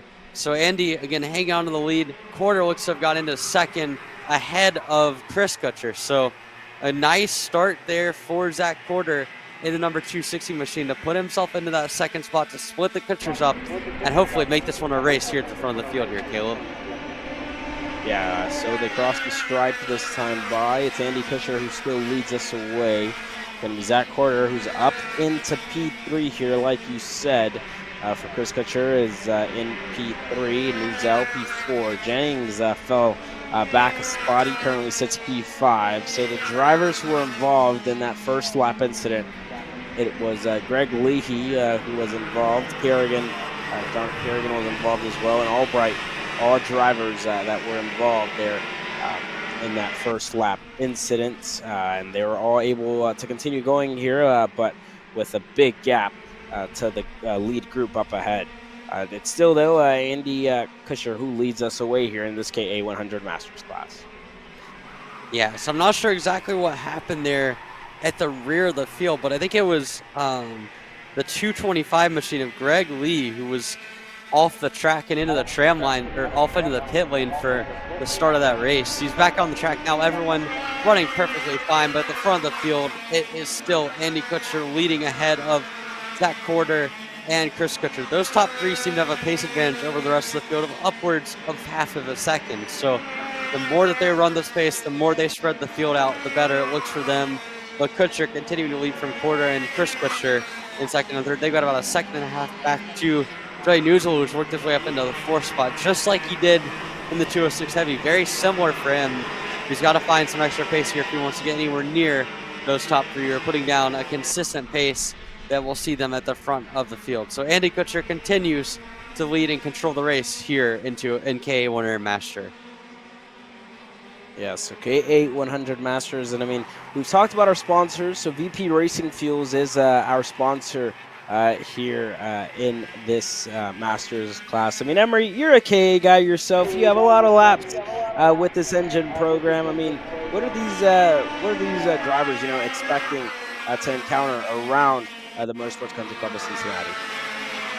Well, so the biggest thing with the KA package, again, alongside the momentum racing that we talked about in the 206, you get some of that in the KA side of things as well. But gearing and tune is absolutely critical. These engines are kind of finicky when it comes to getting the right setup, and around a track like this, you really have to find the right compromise, the right balance between low speed power and high speed power and the mid-range. And so Cincinnati's a track that really tests your ability to find that right engine setup. I mean, it's one of the longest straightaways on the circuit down the main straight that really tests the high end power. And then you have a number of slow speed sections that create the low speed power. So on the tuning side of it, you usually see a higher gear, something that you would see around Vegas. I'm not going to say the exact number. Don't want to disclose personal and private information, but you see a higher gear number than you would at a track like Trackhouse or Newcastle. And then on the racecraft side, it's all about using the draft. Again, upwards of 3 to 4 tenths worth of advantage over the course of the track here when it comes to the draft effect. And heavy braking zones, that's something in the KA you get more of than you would in the 206. And even compared to something like the X30, with the lack of grip on the MG Red compound, there is more to be gained under braking. So I think that's where you're going to see the biggest difference. And the guys that get it right have a good power balance, confidence under braking, and good roll speed. And then on the racecraft side of things, know how to use the draft and pick the right spots to make passes. I think we've seen a number of guys, obviously Gavin and Finnegan Bailiff have a stranglehold when it comes to their understanding of cave racing here whenever they do it. But other guys, Emerson Reed, who's run this series a lot, has a lot of pace. But on the master side of things, the Kutcher brothers have over the years done a really good job of controlling races at the front. And we're seeing that right here with Andy Kutcher at the front of the field. Again, it looks like he's got a pretty high gear on that one to be able to spring out of the hairpins well, maybe sacrificing a little bit of bottom end power, and of course, a little bit of top end power, and of course, he knows very well how to get himself around this place and pick the right moments for the right racecraft battles. So again, this has been fun to watch so far, but he's got a challenge going from behind him as Zach Quarters worked his way right up to the rear bumper these last couple laps, just slowly but surely inching away from that gap, and now he's right on the bumper of Kutcher, who again continues to get a good launch out of that turn 6 hairpin, and continues to work his way back towards the front of the field. So Kutcher good out of the hairpins, Quarter continuing to keep him honest though, and Chris Kutcher lurking behind, who just went purple on that last lap. Yeah, and I mean, Emery, you were talking a lot about the draft, right? I mean, I really think that's what's kept Zach Corder, right in play with Andy Kutcher. So, just keeping him very much intact and in drafting range there. Not letting Andy Kutcher really get away. Keeping him on his toes. And continuing to force him to push, right? And really good lap times there by Corder. But the fastest lap of the race belongs to Chris Kutcher, who sits in that P3 spot. A 101.205, 2/10 quicker than the two drivers ahead of him here at the moment. I mean, like you mentioned earlier, right, the top three just have a little bit more pace than the rest of the field here in this one. Yeah, and it's not entirely unpredictable. I mean, we've seen Chris and Andy Kutcher have national level pace here at the Motorsports Country Club of Cincinnati, and Corder in his own right has a lot of laps around this place as well. So this is impressive to see, but the top three pulling away with the consistency that they have shown so far is super impressive. Behind them, though, I mean, Damian Jennings, another guy with a lot of laps around here, is put himself into the 4th spot. A lot of experience for him. He's not too terribly far away, only about 5 seconds. So, I mean, not close enough challenge for a win by any means, but he's not seconds off the pace like we might have seen with other guys at other times. So at the front of the field, we're going to see a 3-kart battle at the front. We've seen Corder fall into the lap of Chris Kutcher here. We'll see how aggressive Kutcher is to get into that 2nd spot. Not going to go into that turn 4 hairpin. He's going to wait by his time again. With 3 karts at the front, there's no need to be too aggressive, knowing that as long as you guys fight it out, you're all fighting for spots on the podium here, Caleb. Yeah, so like you said, right, these 3 drivers, they all know they have the pace to be on the podium or to even contend for a race win. I mean, they're not going to want to fight all too much here in these early stages. Find, like we've said, multiple times already here today, find that breathing room on the racetrack so they can fight comfortably. So for the Kutchers, they're doing exactly that as well for the driver right in between them of Zach Corder. Yeah, again, this is exactly the right strategy that you want to play if you're Corder. Having been in this situation a number of times where you have 2 teammates you're racing against, you're kind of playing that 1-on-2 battle. You always want to split the middle. You want to be that second guy in a 3-kart train. And normally the idea is these last couple laps you be in the race lead, you kind of control the race. But when you have 2 guys that are teammates that are brothers in this case, it is critical that you split them up at least for most of the race. Maybe the last lap or 2 you make a move to get yourself into the lead and control the race, but until then, keeping them from drafting together, keeping them from working together and kind of establishing that rhythm either in front or behind you is important. And so Corder right here, taking a page out of the old Brandon Lemke playbook from when it was him against a whole bunch of top karts, is the easiest example I can think of on this one. He's done a nice job of getting himself into second, not letting Chris Kutcher get by him, and not letting Andy Kutcher get away. And he'll have that paid off here as they come down to what should be 3 laps or maybe 4 laps to go here in this one. And you can see there, Chris Kutcher faded the inside, thought about a move, not quite close enough. Again, in this situation, the last thing you want to do is throw away a chance to win over just a battle for second with only a few laps of racing left. Yeah, so that time when they crossed the stripe, you saw on the timing screen about 40 seconds left on this one. A lap time around here is usually a little bit over a minute, so it's going to be 3 laps it's 2.5 laps to go that time. So when they cross the stripe, the 2.6 will be in the air, and it's going to be 2 laps to go. But for Corder currently, in a Kutcher sandwich like it's been all race long there, so hasn't been, close enough to get the move done on Andy up ahead, and then Chris just, hasn't been close enough there to get the move done on Corder, who's right behind his brother there. So let's see what it looks like this time by when they cross the stripe. It's going to be 2 laps to go, and I'm pretty sure the gloves are going to get thrown off, and they're going to start to fight here for the race win, Emery. Yeah, this should get pretty exciting down the stretch, but as you can see, Chris Kutcher still trying to find his way by for that second position. Corder has a nice job of staying right there together with 2 to go. He'll have a good shot at it down into this turn 7 hairpin. There, or turn 6 hairpin. There you can see not able to do anything. That launch that Andy Kutcher gets out of the corner, it just prevents him from being under attack. And I think it might be enough, at least in the early part of this lap to keep him from cutting a fight. Here comes Quarter, though. Will get a good run in the sweeper, not quite close enough to send it. But as they come through here, this is where you would expect maybe a lunge. Nope, not going to go for it. You can see Kutcher goes defensive. That's going to stack them all up there out of those last couple hairpins. It's coming down the main straightaway now. 3 karts under a blanket for this last lap.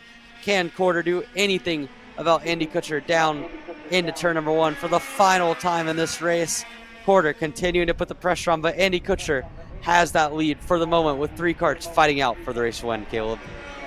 Yeah, that time by, Chris Kutcher went purple. So still a lot of pace there in his red speed for Chris Kutcher. So let's see if he's close enough to get the move done this time by on Quarter through hairpins, and he will be close enough. It looked like he thought about the 2-for-1 move, wasn't close enough. But now Chris Kutcher up at a P2, and let's see if he decides to challenge his brother for the race win here in this one on that move. Lost him a little bit of time, but the draft going to have a lot to play here, and it looked like for Chris had a really good exit there out of that short shoot chicane. Is he going to be close enough this time by to get the move done on his brother? Not as of yet. There goes again. There's contact there in between Quarter and Kutcher that has slowed the two of them way back, and you see the respect there. But all the while, it's going to be Andy Kutcher who takes the win in KA100 Masters. It's going to be Chris Kutcher who crossed the line in second, and Zach Quarter rounding up your podium here in KA100 Masters by VP Racing Field. Yeah, I got to say, Zach Quarter has a lot more respect, a lot more dignity than I would have had in that situation. Giving up the spot for second position, respectful driving between those top 3. It looks like a racing incident, honestly, between the top or second and third. Kutcher tried to hang around the outside. Quarter maybe got a little bit too aggressive there on the entry to that last hairpin, and they made contact, wheel-to-wheel contact, that caused Quarter to go up in the air. So those two fought it out for second, but Andy Kutcher, a flag-to-flag win, controlled the race beautifully. He walks away from a Kutcher 1-2 on top here in KA100 Masters, sponsored by VP Racing Fuel. So that was a fun one in the books here for KA Master, but on the grid now, it's the K8 Juniors getting set to do battle after this message from our sponsors.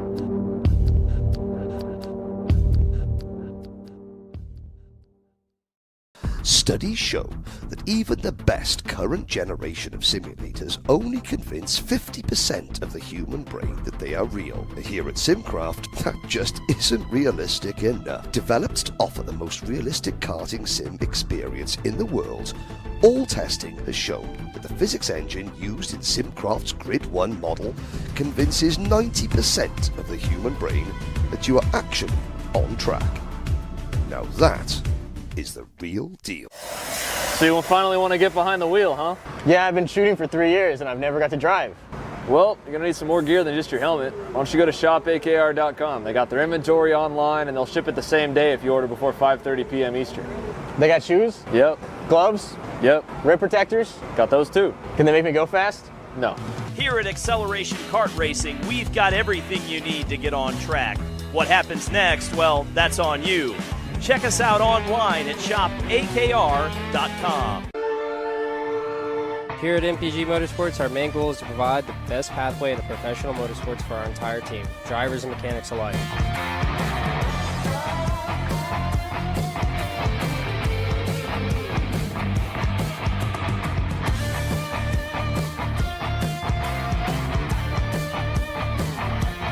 We're based out of Whiteland Raceway Park in Indiana. For more information, contact us at chase@mpg-motorsports.com.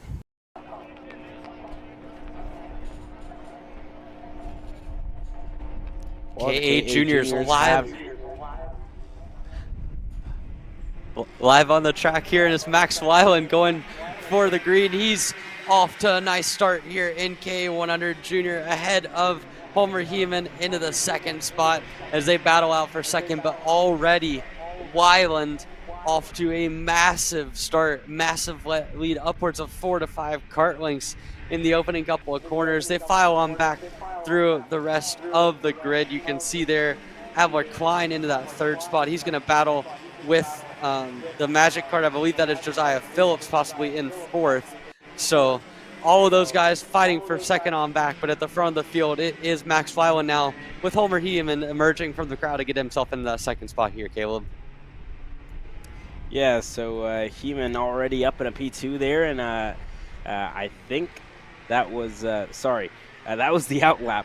Max Weiland going to lead us away here in this one. Heeman P2, Klein P3, Phillips P4. It's going to be Tracy P5, Gardner P6, and Batshun, who's going to round up your field here in KA 100 Juniors. And if I'm not mistaken, I think the KA 100 program is also sponsored by BBS Racing Engines. So let's get set to go green here in this one. It's Max Weiland who's going to start on the front row alongside the Trinity karting group, Kart Republic there of Homer Heeman. So they get set to go green here in this one. I mean, Max Weiland, one of the drivers we are used to seeing across the National Series, so let's see what he can do this time as he tries to hold off that Kart Republic starting on his outside into the tram lines. The green flag is out, and we are racing. Max Weiland moves to the top of the racetrack and almost lost the spot there to Adler Klein, but he was able to hold on to it there. So Weiland already with a good lead so far in his Magic Kart machine, and it looks to be it was Adler Klein there for a second, but he falls back to 3rd. Heeman in his Kart Republic into the 2nd spot. Yeah, so let's try this again. Max Weiland with a good lead already from the rest of the field. And it looks like Homer Heeman has kind of been able to establish himself in the 2nd spot. And you can see behind him, Adler Klein has slowed himself into 3rd with a gap back to, I believe that is Josiah Phillips in 4th. So, you know, I just have a crystal ball that allows me to see the future. But in KA100 Junior, sponsored by IAME USA, you can already see Max Weiland off to a good start. And Weiland, again, has been very solid throughout the early stages of this weekend. He was quickest in qualifying, dominated the pre-final by 7+ seconds, and he's already got a big gap back to that battle for 2nd in the final. How about it for Homer Heeman up to the 2nd spot, right ahead of Adler Klein, who we already saw winning the 206 Junior race. They're going to have a good battle for 2nd on their hands, but Weiland already off to a nice start here with upwards of a 2nd gap on the rest of the field. Yeah, and lapping almost a 1.5 seconds quicker than the rest of the field here, but that battle for 2nd continuing to ramp up there as Klein looking for the move on Heeman. Wasn't close enough that time by into the hairpin, so Klein still going to have to try and chase down Heeman there as they go up the hill and down to the back straightaway for those 2 drivers. Like you said early on, Emery, it seemed like we had a crystal ball there. I could tell the future here a little bit because Max Weiland, we thought it got started, but I guess we waved it off. It looked like they got into the tram lines not quick enough, so just confused us there a little bit. But I mean, Max Weiland is still the driver who leads there, Emery.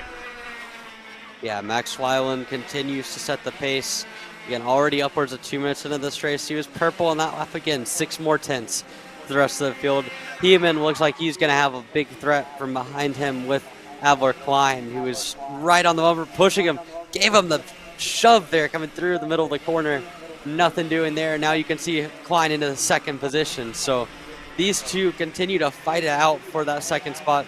Weiland's well and truly up the road at this point, but you can see that Klein has finally found himself into 2nd. A little bit of a bumper shot there from Heeman to try to get that spot back. Nothing doing. And now Adler Klein will see if he can pull away from the Trinity Kart Republic kart of Heeman and just see what he can do. Maybe not to get up to Max Weiland, but certainly establish himself as the clear 2nd place driver in this race. Yeah, for sure. So there for Adler Klein. I mean, we saw him earlier today in the 206 Junior class. He was able to get the win there. And, he's super strong here in this one as well. Already up into the podium places in the KA100 Junior class and holding off the Kart Republic of Heeman there. Further back the field in P4, It's Josiah Phillips who holds on to that 4th spot, and then Caleb Tracy as well with double duty, if I'm not mistaken. I think Tracy was also in that 206 junior class, and then behind him it's Isaac Gardner and Marcus Batchoon. So 7 drivers in this KA100 junior class. Some of the support classes to the 2. I guess you could say headline classes in the at the Motorsports Country Club of Cincinnati Pro-Am Karting Championship with your shifters, and then your KA100 Pro-Am class that will get a Spec MX-5 test with the Trinity Karting Group team later this year whenever the championship gets wrapped up. Yeah, absolutely. That is awesome from Sean Bailiff and the rest of the Motorsports Country Club of Cincinnati crew to give us a shot at the MX-5 or the Spec MX-5 test.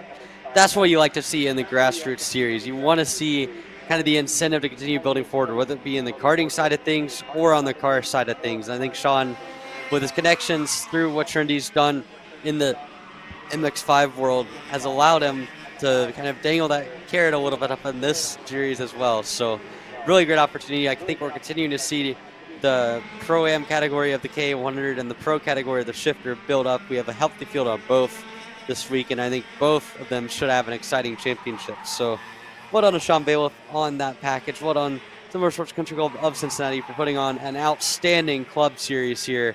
And we are so excited to bring all of the action throughout the season live on Kart Chaser. Again, this first round, we were not able to get up early this morning. Unfortunately, some technical difficulties hindered our own side of things, but we're back here. Great going on live for the final. We've got so much more action to bring you throughout the rest of the year. Again, this is going to be a 8-round championship over the course of the season. So this is far from over. We're going to have a lot of different layouts. Next weekend, or next race will be the Legacy layout. Then we'll have the National course again, the National short layout in August, another National layout, and then a couple of races that the layout is still yet to be determined. So a lot of cool things going on. Again, the versatility of this track allows for a lot of different layouts, a lot of different racing, and this series should be a barn burner. And speaking of barn burners, we're already seeing Max Weiland putting on great paces. There at the back of the field is Marcus Batchoon, way off in the grass. He must have had some kind of issue that has caused him to retire from the race. He was running back about 28 seconds off of Weiland, so something else was going on, and Weiland at the front of the field continues to set a pace, a second clear of the field. He's got 6 seconds on this battle that you're seeing on the screen here for second between Albert Klein and Homer Heumann. Yeah, and for Max Weiland, I mean, lapping still a second quicker than your second place driver at the moment of Adler Klein, a 101.339 for Weiland and a 102.362 for Klein. So you see Weiland in his Magic Kart, continuing to push himself forward as, the likes of AJ Myers, still trying to develop that Magic Kart single speed chassis. I mean, we saw it be super quick out in Houston a couple of weeks ago, last week, I should say. And Max Weiland has been showing that pace of that of the single speed chassis almost all year long throughout the X30 junior classes and the KA100 junior classes. So and showing his pace here in this one as well, as he continues to lead us away. But for your 206 junior race winner there of Adler Klein, still pushing himself forward, opening up that gap little by little to Heumann in that 4th spot. For Tracy, Gardner, and Phillips, still, kind of looking for pace here in this one, as they're a little bit off of what the top 3 are running. But, a good experience for them, learning, and then a long championship for them to get right back up to speed. And then for Batchoon, I mean, we saw him in the grass earlier in this one, so that was an unfortunate ending to his race. But like we said, I mean, right, a lot of learning experience in these classes where, I mean, that's really what this grassroots level is all about, right? I mean, you race a lot more than what you do at the national level in these grassroots, right? Being 8 championships, and it provides you a gateway, to those big, national races whenever they come into town, or regionals from wherever you may be from. So, a lot of learning for these drivers as they have 8.5 minutes down and just 2 to go. Yeah, and having someone like Max Weiland here that is a really good baseline for what good national competition will be, that is so invaluable for some of these guys that maybe aren't even running in the podium places, but need a good benchmark for how far along they've come. I mean, I look at guys that are maybe in the 4th or 5th spot running about a second off. Like, that's a good understanding of, hey, like, I need to find another half a second or so before I feel good about going to a national level race to at least be in the ballpark. And that sort of development is something that you really only get at the grassroots level. When you do that at a national series, it's kind of trial by fire. You might bend up a few go-karts. You're not going to get the track time. You're not going to get the exposure and the experience. So for these grassroots guys, I think this is a really big deal to be able to run and be able to have a lot of local experience before they ever get on the national scene. And you get good racecraft opportunity too. I mean, you're seeing battles on the screen all the way throughout the field now. There's a look at Isaac Gardner trying to look for that 5th spot, as we briefly had him up there on your screen. And you can see the battle for second continues to rage on. And this is the likes of Adler Klein and Homer Heeman, who may not be quite at the level to where you would want to run a national KA race here, but certainly they're not ages off the pace of what Weiland's doing. So I think this is interesting to watch. This is going to be a good example of why you can see so much value in running the club series. Again, Sean's done a great job of building up the Motorsports Country Club of Cincinnati, the Pro-Am Karting Championship already. I think we're going to continue to see more and more entries over the course of the season and more value, and hopefully some continued improved success for the rest of the field. But the front of the field for Max Weiland as well, it's a good baseline for what he can do over the course of the season, and a good motivational booster for him to see himself up at the front of the field with a dominant gap here as they come down to get 2 laps of racing to go here, Caleb. Yeah, so 2 laps to go left in this race, and I mean, you were really mentioning, that exposure, and another thing that I'll add to that is providing a gateway, for some of the KA 100 drivers to cars, right? With that test being the prize for them as they go side by side. That's Heeman and Klein. So a little bit of a gateway for a lot of these drivers, whether it be to the national stuff, to cars, or to wherever it may be. So it's good to see Sean Bailiff and the entire MCC crew providing a lot of benefits and a lot of prizes here in their club scene. But back to racing action. So Max Weiland, who's further up the field, he's going to go across the line and get the white flag. It's still Klein in that second spot. There's Max Weiland as he is going to get the white flag this time by. It's still Klein in that second spot. Heeman still trying to work his way around Klein. Hasn't been close enough as of yet, but it still has the draft lapping quicker than Klein here at the moment. So let's see what Heeman can do of when he decides to pull the trigger and try and get that move done there on Klein. He looks to be really close coming into this hairpin. Is he going to be close enough? And then Klein going a little bit defensive. Can Heeman get the over-under move done? Not close enough as of yet. A couple more hairpins to go, and Heeman just a little bit ways back and being really patient and really smart, trying to end this race, because it's an 8 race championship. It's all about the points, so you want to be as consistent as possible and end up as high up as possible in all these races. Yeah, and there goes Homer Heeman to the inside. Respectful racing so far. Oh, I spoke too soon. That did not end well. Heeman goes over top briefly of the back as you see Max Weiland come to take the checkered flag out, or Adler Klein out of the race in the last sweeper there.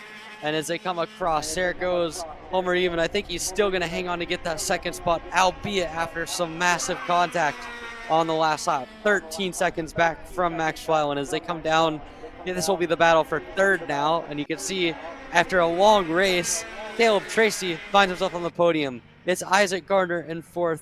Josiah Phillips falls to 5th, and there is the unfortunate look at Adler Klein, who has not been able to make it to the line. He ran in 2nd for a majority of the race, but on the last lap, some contact between him and Homer Heeman finds himself out in the grass and out of the race, just 4 corners from a podium. But for Max Weiland, a dominant performance. He wins round number 1 of KA Junior, sponsored by Amy Kart at the MCC Pro-Am Karting Championship here at the Motorsports Country Club of Cincinnati. We'll be back later for more action following the kart pickup here as I have McLean and the rest of your KA Junior field will get back in set, and we'll get set to go for the final 3 races of the day, starting with Micro and Mini Swift. Behind the wheel, huh? Yeah, I've been shooting for 3 years and I've never got to drive. Well, you're gonna need some more gear than just your helmet. Why don't you go to shopakr.com? They got their inventory online and they'll ship it the same day if you order before 5:30 p.m. Eastern. They got shoes, Yep, gloves, yep, rib protectors. got those too. Can they make me go fast? No.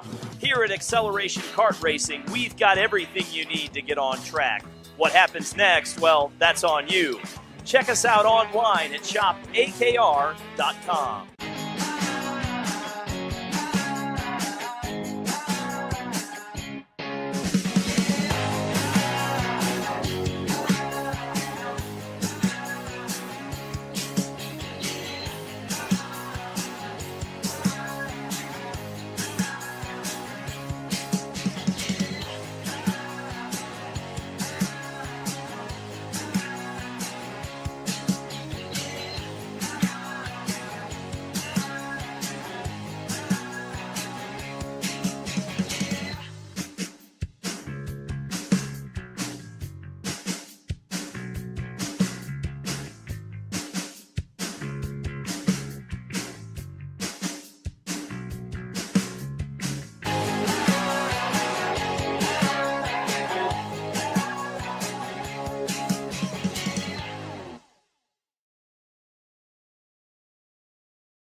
Here at MPG Motorsports, our main goal is to provide the best pathway into professional motorsports for our entire team, drivers and mechanics alike.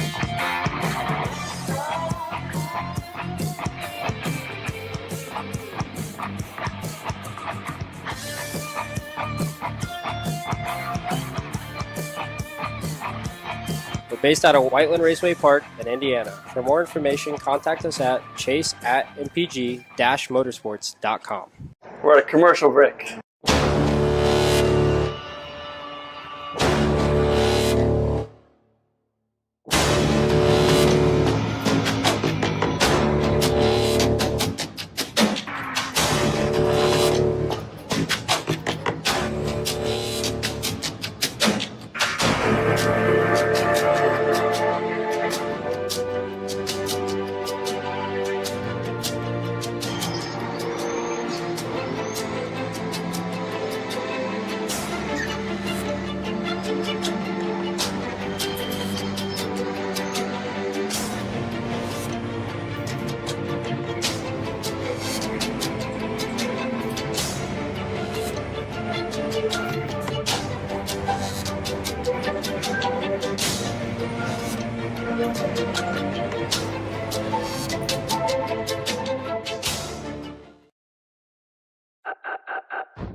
We're at a commercial break.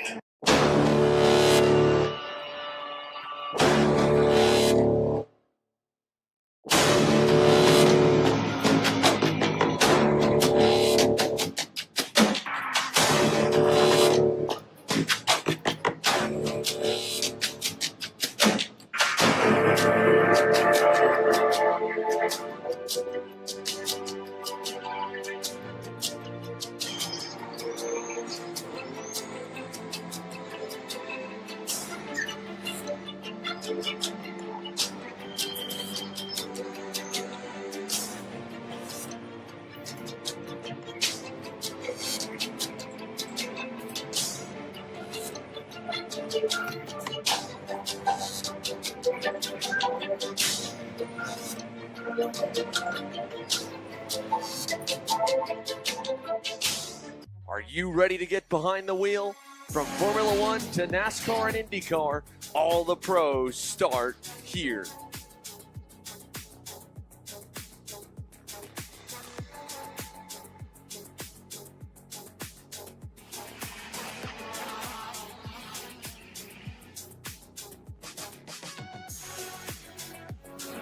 more information, check us out online at mcckarting.com or call us and go racing today. Here at MPG Motorsports, our main goal is to provide the best pathway into professional motorsports for our entire team, drivers and mechanics alike.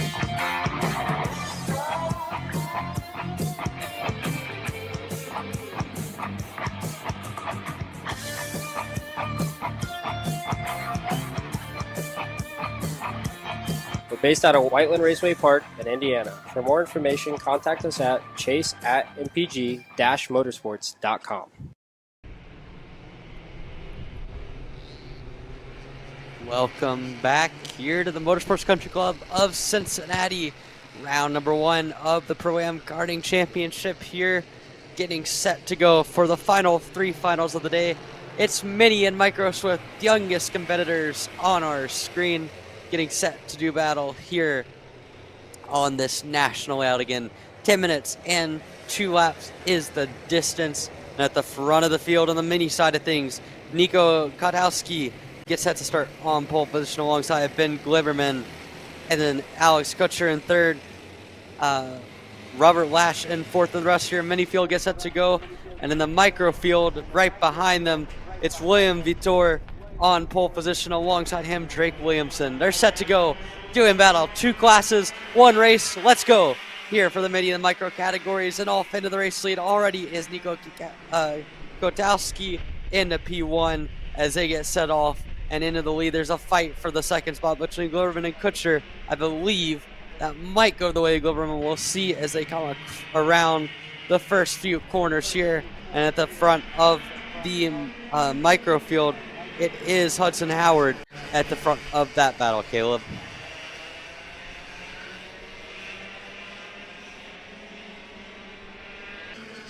Already you can see the gaps being formed in the pre-finals, a 5.5 second lead or win for Nico Kotowski.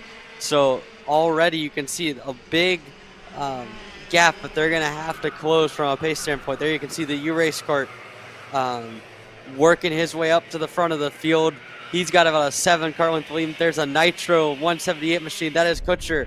So Alex Kutcher has found his way up into the second spot ahead of Ben Gliberman for that 3rd position. So between them as well as Robert Lash and William Vitor, that is your top 5. They're all pretty close together, but at the front of the field, Nico Kotowski continues to establish a big lead as Kutcher and Gliberman going to fight themselves out for second, and Gliberman to the inside to pick up that second spot here, Caleb. Yeah, so Gliberman was able to get clear that time by and up in a P2 there.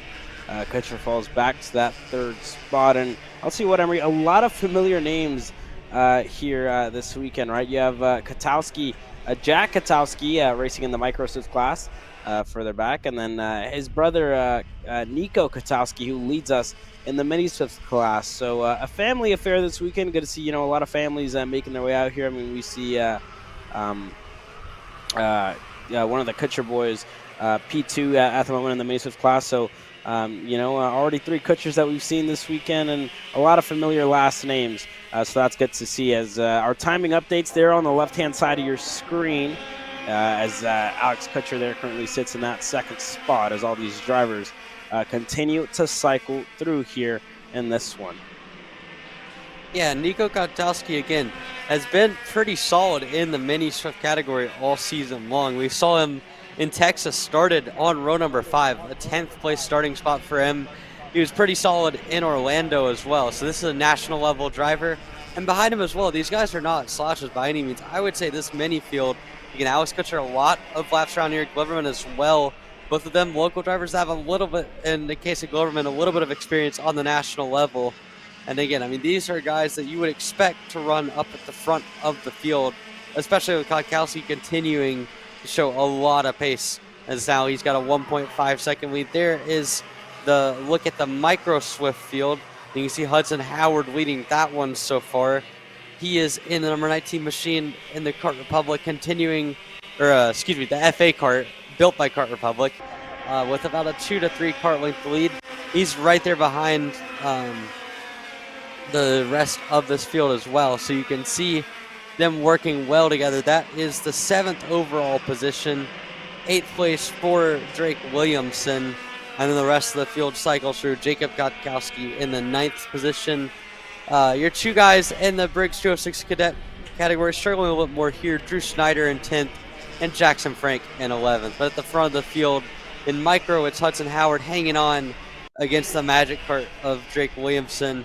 And in mini Swift, it is a dominant performance so far from Nico Gutowski's. Yeah, so good races all around there as they're on your screen as the Micro Swifts. That's the 19 of Hudson Howard, and as Fernando Alonso Kart Republic behind him is that number 9 of Drake Williamson, who tries to look to work his way there around of the FA card as the leading Micro Swifts continue to catch up to the rear of the Mini Swift class there. As more fighting, there goes side by side for the lead of the Micro Swift class. On the inside, there goes Williamson to the point of the field. Howard falls back to 2nd. So that was a good move there by Williamson. Very well timed. Got the draft on the main straightaway and was able to get the move done in a turn number 1. As the 19 looks to go back, Howard wasn't close enough that time by into the hairpin. Gonna have to stay content there as this battle continuing to ramp up. This is Perfetti, William Vetter, and Robert Lash all in this battle for P4. Yeah, well, this battle for 4th continues to heat up again. They've shown a lot of good racecraft here to not get into each other too much. We've seen Lash at the front of the field. We've seen Vitor and Perfetti continuing to fight it out. They've got about a second to find to match the pace running of your top 3, but still, this is good exposure, good racecraft for these young drivers, and they continue to fight it out amongst the 3 of them. Perfetti's in the 6th spot. He has done a nice job to hang on this race to Lash and Vitor, both of them with a little bit more pace in the pre-final. So good to see from him as at the front of the Micro Swift field. We just saw a change for the lead in the background as Drake Williamson got past Hudson Howard there on that last lap. Move him up to the front of the field there. So again, Williamson, a good run for him. Howard hanging on right there. They're both not too far away from the Mini Swift guys, which, considering the restrictor disadvantage that they're at, is pretty impressive to see so far here, Caleb. Yeah. So, good to see those 2 drivers continuing to close down that gap to the rear of that Mini Swift class. But the more that they battle, the more that they lose touch for the overall position there. But like you said, Howard was able to go back around. So those 2 drivers continue to fight and continue to jockey and switch positions in their race. As this battle still staying stagnant here with Perfetti still P6. It's still Vetter P5 and Robert Lash P4. Katowski, like you said before, right? A good gap behind, 2 seconds clear of Ben Gleberman, who currently sits in that 2nd spot, and for Alex Kutcher, 2.5 seconds there. So a lot of gaps all the way through. Some of these drivers finding themselves in no man's land.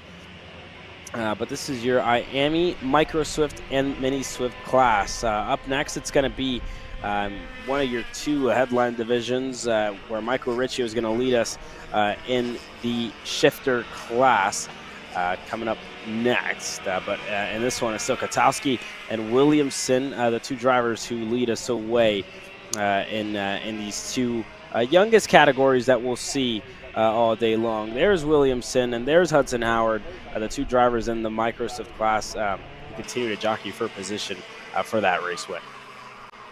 Yeah, this is going to be interesting to see down the stretch of Micro Swift. It looks like Nico Kotowski continues to have himself under control at the front of the Mini Swift field, over 2 seconds the gap. He's not pulled away anywhere near as much as he did in the pre-final, but still dominant for him. But in the micro category, these 2 on your screen right now have put on a show.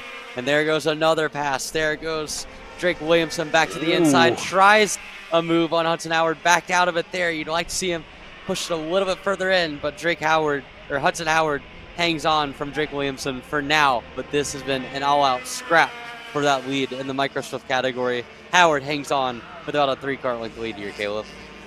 Yeah, and it seemed like Howard just closed the door there on Williamson, who was looking for the move on the inside of turn number 1.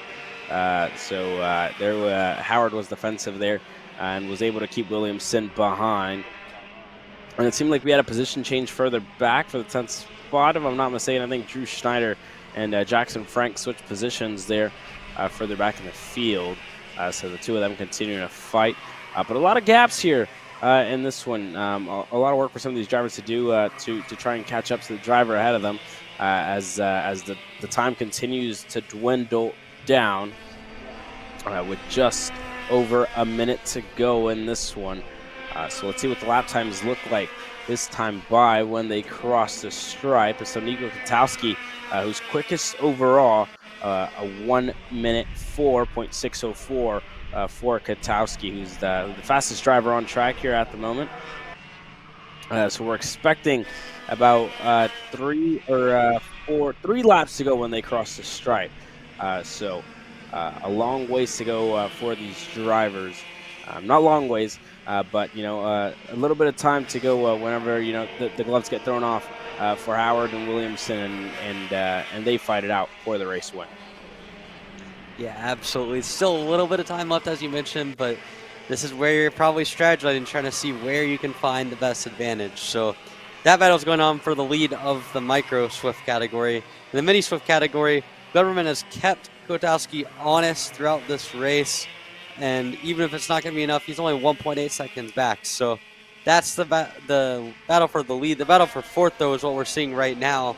That is between Lash, Vitor, and Perfetti, all right there together. We haven't seen a whole lot of passing between these guys, but all running kind of line of stern within about a second of each other. A decent gap back between them and the Micro Swift battle for the lead now, thanks to those guys continuing to fight it out for that for their category lead. So that's kind of taking them away from the mini battle, but this is a look at the guy at the front aboard the U-Race machine, Nico Kotowski. Again, it's been a solid start to the year on the national side of things for him. Competitive in Orlando. He was very quick in Texas in the first half of the weekend. He has shown a lot of pace when he's gotten it right. So this will be certainly something to build off of in Cincinnati for Nico Kotowski, again, who has just controlled this race. For Gloverman as well, it's been a pretty good run from him. Maybe not quite as well as what he would have wanted to have had. But again, for Kotowski, the Oyster Bay, New York native, continues to dominate aboard his U-Race Peril. And behind him, the Gloverman, again, like we mentioned, he's done a really nice job of holding Kotowski honest from a pace standpoint the rest of this race. And with less than 2 laps to go, he won't catch up to him. But the Ryan Perry Motorsports machine continues to find that last bit of pace. And if this is a championship battle, we will see Ben Gloverman up at the front of the field. I'm pretty confident of that throughout the rest of the championship. Yeah, so it's definitely going to be a marathon and not much of a sprint this entire, championship. So, going to be important for these drivers to get as many points as they can to try and get themselves further up the order when it comes to championship standings. So for the likes of Kotowski and Gloverman, going to have a good start to their championship hopes.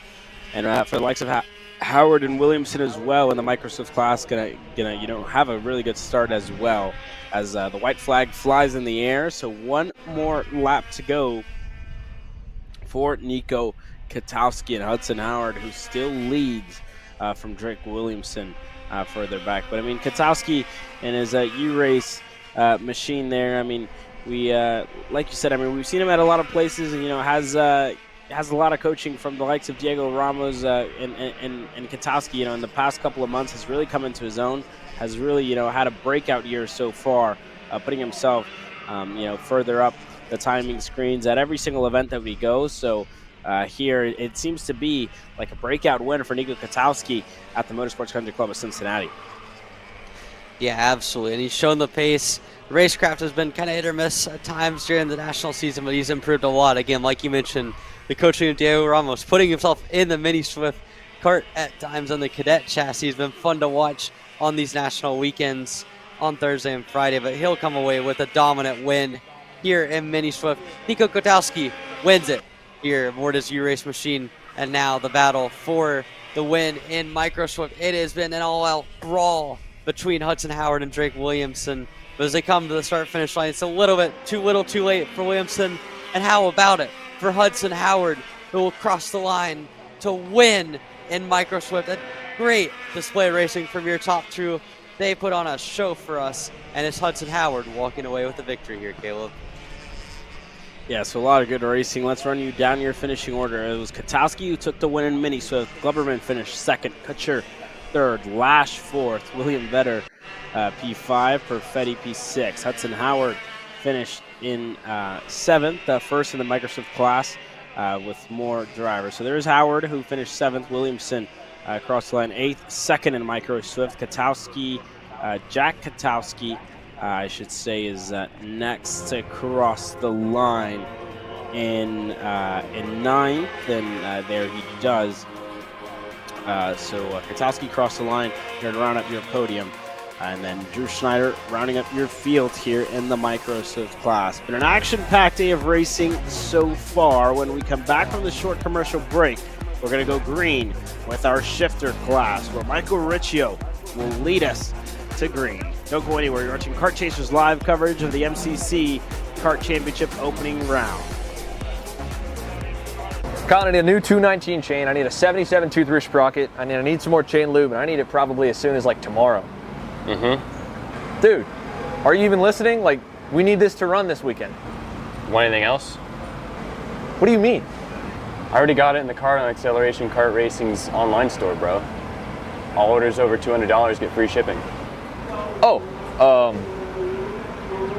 throw in a set of tires. Done. Everything you need, all in one place, and shipped to your door for free on orders of $200 or more. Exclusions apply. Shop AKR.com.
Are you looking for an advantage in your competition?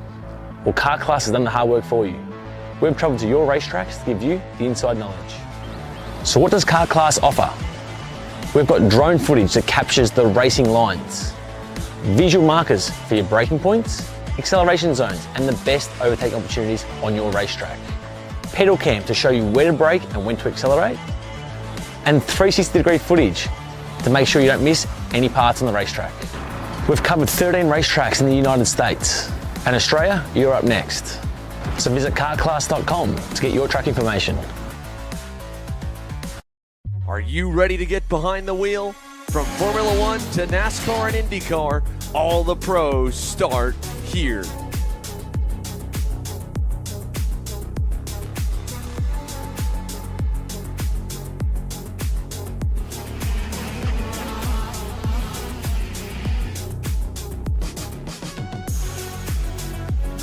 For more information, check us out online at mcckarting.com or call us and go racing today.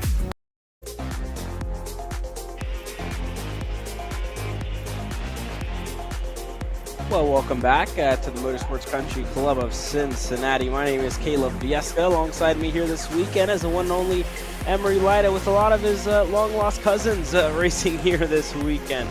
No, but all jokes aside, it's been an action-packed day of racing so far, as one of our two headline classes here, our shifter class, going to get set to go green, with a lot of drivers getting set to take the green flag here in this one. Let's run you down your starting order here in this one. It's Michael Riccio who's starting on the pole position. Charlie Steins starting alongside him on the front row.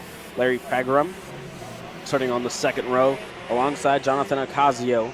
It's going to be Mitchell Lowry on the third row alongside Safet Hatich the third. It's going to be Riley Pegram, daughter of Larry Pegram, starting in seventh. It's going to be another driver. I think it was Safed Hatich the second as well. He's starting 8th.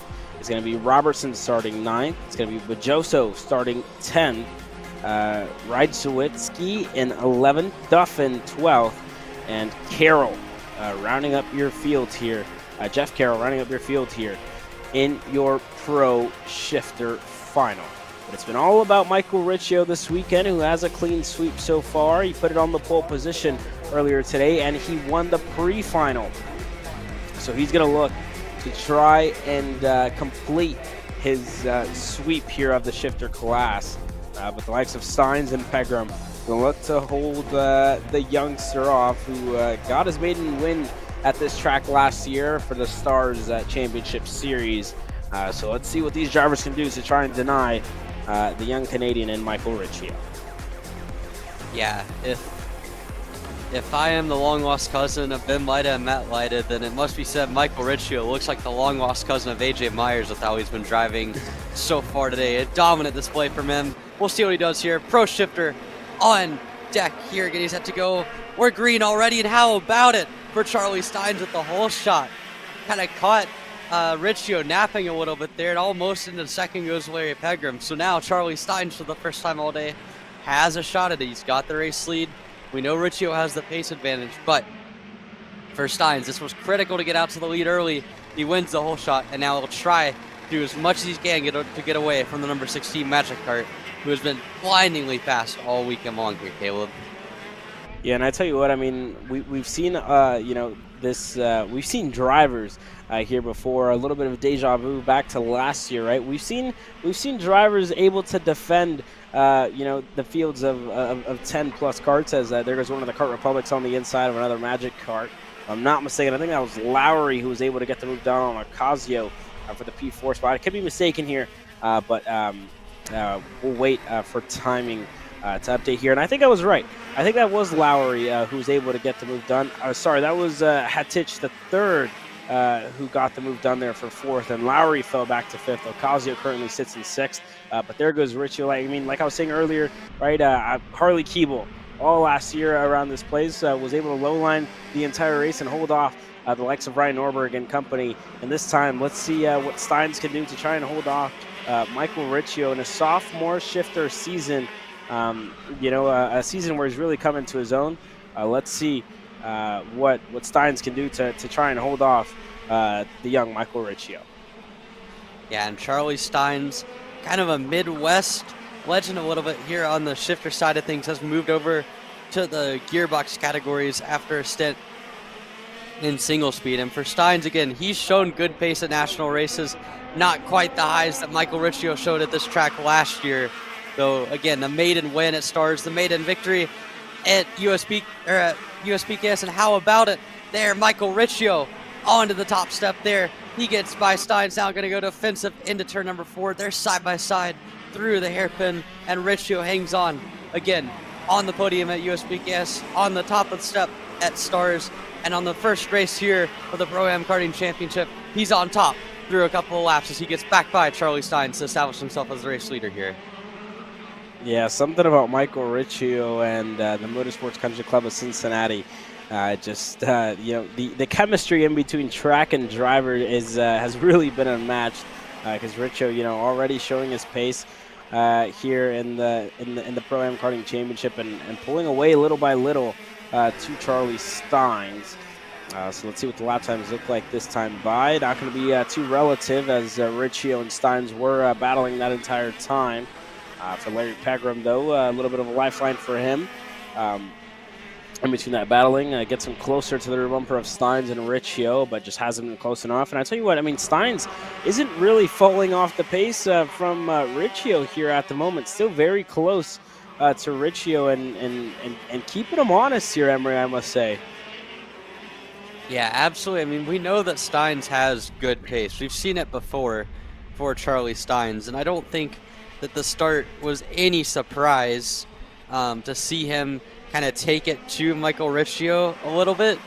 We've seen Riccio have a solid 3 to 4 tenths in the bag at any given time today, but so far through the last lap or two, that has not really bared itself out too well. Again, this is Charlie Steins, a guy who, like I mentioned, has shown good pace at national events. We've seen him run himself into the top 10 mix. If I remember correctly, back to the first round of Pro Tour down in Orlando as well, he was into the top 12. He did in fact make Super Bowl. So Steins has been quick, and we've seen him at Midwest tracks like Newcastle. He's shown a lot of pace.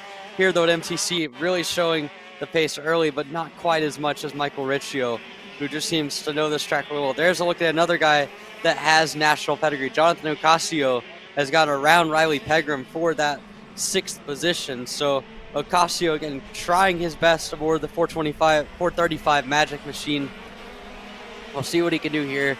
Going at it with Pegram, Riley Pegram, someone who really jumped into the shifters a little bit blind last year, it must be said, but she has developed nicely over the last couple of years to get herself into the range of being in these sorts of fights for the 6th position. So Riley Pegram fighting out with Ocasio there, going defensive into turn number 1. They're going to go side by side again, and nothing doing there. So continuing to battle. This is the best battle we have going on right now at the moment, and it is a doozy between Jonathan Ocasio aboard the Magic Kart and Riley Pegram aboard the Kart Republic. Yeah, so let's see what Pegram can do here coming into the hairpin. It seemed like she lost a little bit of time there last time by at turn number 2, and Ocasio just pulling away here little by little to Riley Pegram. Out in the lead, it's still Michael Riccio, who continues to extend his gap to Charlie Steins, Larry Pegram as well, as Riley has a really good run there down the back straight. Just wasn't close enough that time by to get the move done on Jonathan Ocasio for Riley Pegram. Behind them, it's going to be Doug Duff there. Fred Robertson 9th, Safed Hetich the 2nd, currently sits 10th, and Scaba Bujoso currently in 11th here. Yeah, I mean, we're seeing the field spread pretty decently, but at the front again, Riccio just continuing to pull about a tenth to a tenth and a half at a time from Charlie Steins. It's not a drastic change. He continues to work himself just further and further away, and you can see that gap. When we last looked in, it was about 3 kart lengths. Now it's about 6 or 7. So slowly but surely he's going to drop Steins. There's a battle for third, or no, excuse me. That was a lap kart that Larry Pegram was getting through. So he's continuing on his own in that battle for third, about 2 to 3 tenths off the pace of what Steins is doing. Pegram back in that 3rd spot. So Larry, again, the legend from Superbike racing, a lot of experience on 2 wheels, a lot of experience on 4 wheels. He's shown a lot of pace here, but not as much as this guy, Michael Riccio, who continues to show the front of the field. And I mean, Caleb, when you get into a race like this and you have a club race, maybe not the toughest race you've ever been in the case of Michael Riccio, who's coming off a lot of national racing early on in the season, but still one with decent competitors. How much does this boost your confidence heading into the national slate that will be coming up soon with Stars, USBS, and SKUSA that Michael Riccio is planning to run here, Caleb? Yeah, I mean, bringing a lot of confidence back from doing those big races back to the club scene, right, is really big for the likes of Michael Riccio, right? I mean, that battle that he had with Charlie Steins, I mean, Riccio's been there before, right? I mean, he knows how to battle with some of the best drivers in the world. I mean, like we saw at Supernats, right, where Michael Riccio, came into his own, was in the top 10 at one point in the weekend. At the Super Nationals, where you have the best shifter drivers all across the world, making the trip out to Las Vegas. So, staying calm, staying collected, giving you that confidence, knowing that you can do it at the highest level, bringing that back to the grassroots level, it just shows the confidence that Riccio has to, stay calm, cool, and collected to be able to put himself back to the point of the field, right? I mean, we didn't see him do any mischiefs after he lost the lead after, not the best start for Michael Riccio, lost out to Charlie Steins there, but stayed calm, stayed collected, and was able to get himself back to the point of the field there. Yeah, absolutely. Riccio, again, the starts you're going to see a little bit. Again, Charlie Steins knows what he's doing. He's got a lot of pace, but if you're Michael Riccio, to be consistently doing 54.6s and just slowly but surely pulling away, that's what you can control in this race. That is what he's done a phenomenal job of, and it's a big deal for him. It's a big deal for Charlie Steins, too, to continue to run in second. He is doing his best race here to try to keep up. It's not going to be enough to win unless Riccio makes some kind of blunder against lap traffic, which are coming through now. And having said that, I think Charlie Stein's going to get a little bit of the short end of the stick there, getting by Sava Budoso. So, again, unfortunate for Steins, but for both of these guys, national level guys running at the front of a club field, this is what you would expect to see from them. And Riccio in particular looks really good, really comfortable, and really smooth as he sets down the front straightaway to click off another lap here, Caleb. Yeah, so another lap down. 45 seconds to go left in this race, and I think it'll be 3 laps to go this time by, and it will. As there's one of the Kart Republics as well, working his way through. That's I think that's Hatich the third there, who currently sits 4th. Was making himself was working his way around a lap driver as Ocasio. Pegram, I believe, was ahead of Ocasio again. So Pegram and Ocasio continuing to battle there. That's a battle for P6. So Ocasio and his Magic Kart and Riley Pegram and her go-kart there currently sit P6 and 7 respectively. And they continue to battle for that 6th spot. Still swapping positions there, Emery. I mean, we saw them a couple of laps ago swapping positions, and it seems like they're still going at it because they're still battling there for that 6th spot. Yeah, it's been an exciting battle between those two, with Pegram and Ocasio continue to go back and forth. There's a look at Larry Pegram going through lap traffic, and there is the battle for that 6th position. Again, all race long, Ocasio has been hounded by Riley Pegram every single lap. Down the straightaway they go this time. Look at the power of Riley Pegram, almost going to go side by side with Ocasio. Can't make anything happen there. They're still battling off into turn number 2. So Ocasio, again, this race has not been what he would have hoped for, but he continues to do his best, and they're going to get pinned behind lap traffic here. This might help Ocasio a little bit because it kind of stunts everyone down. It slows him down in the center of the corner. That gives him a gap that he doesn't have to worry about ascending to the next corner. But Ocasio and Pegram putting together a brilliant display of racing. All of this continuing to go on now in that battle for 6. But in the meantime, at the front of the field, we are on to the battle, onto the last lap of the race. Michael Riccio is continuing his dominance. There again, Ocasio through the last 2 hairpins continues to get set to put himself onto his last lap of the race. And he has a bit of an extra gap this time through on Riley Pegram. This is where in that engine power range, Pegram absolutely flies back to the rear bumper. She is right there, but Ocasio with a good run through turns 1 and 2 will be not under threat from Pegram. And there at the front of the field, Michael Riccio looks back, sees he's got no direct threats. This has been a commanding performance for the Magic Kart man himself. Michael Riccio not going to make a pass in the last corner. He knows there's no point in it. He's going to come across here down the main straightaway to wrap up a dominant performance in round 1. Michael Riccio on top in Pro Shifter. Michael Riccio, your winner here in Pro Shifter. Charlie Steins crossed the line in 2nd. Larry Pegram crossed the line 3rd, but his daughter still very much in a battle here with Jonathan Ocasio, and it seems like Ocasio is still going to be able to stay ahead in his Magic Kart machine there of Riley Pegram.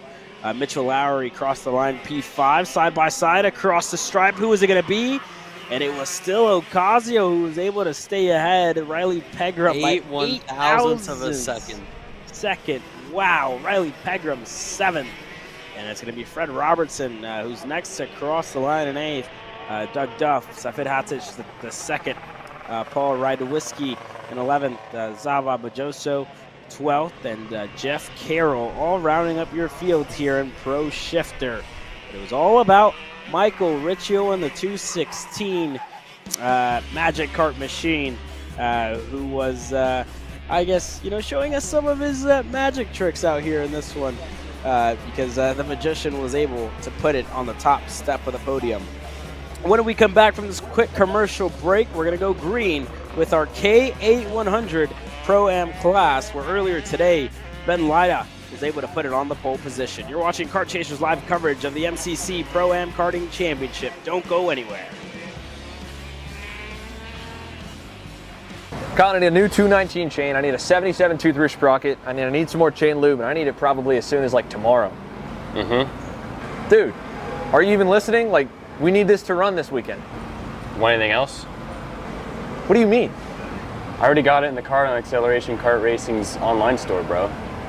All orders over $200 get free shipping. Oh, throw in a set of tires. Done.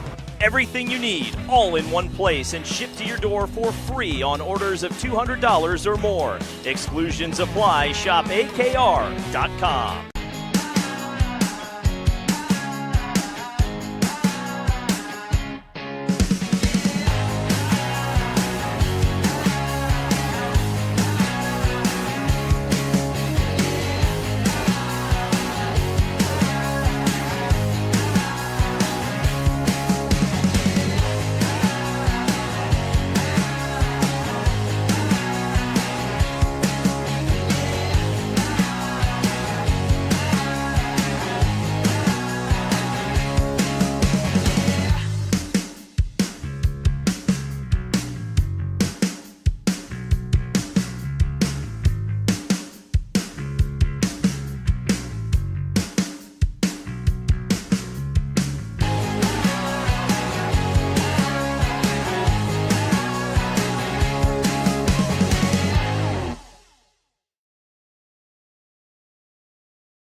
Are you looking for an advantage in your competition? Well, Kart Class has done the hard work for you. We've travelled to your racetracks to give you the inside knowledge. So what does Kart Class offer? We've got drone footage that captures the racing lines, visual markers for your braking points, acceleration zones, and the best overtake opportunities on your racetrack, pedal cam to show you where to brake and when to accelerate, and 360-degree footage to make sure you don't miss any parts on the racetrack. We've covered 13 racetracks in the United States, and Australia, you're up next. So visit kartclass.com to get your track information. Are you ready to get behind the wheel? From Formula One to NASCAR and IndyCar, all the pros start here.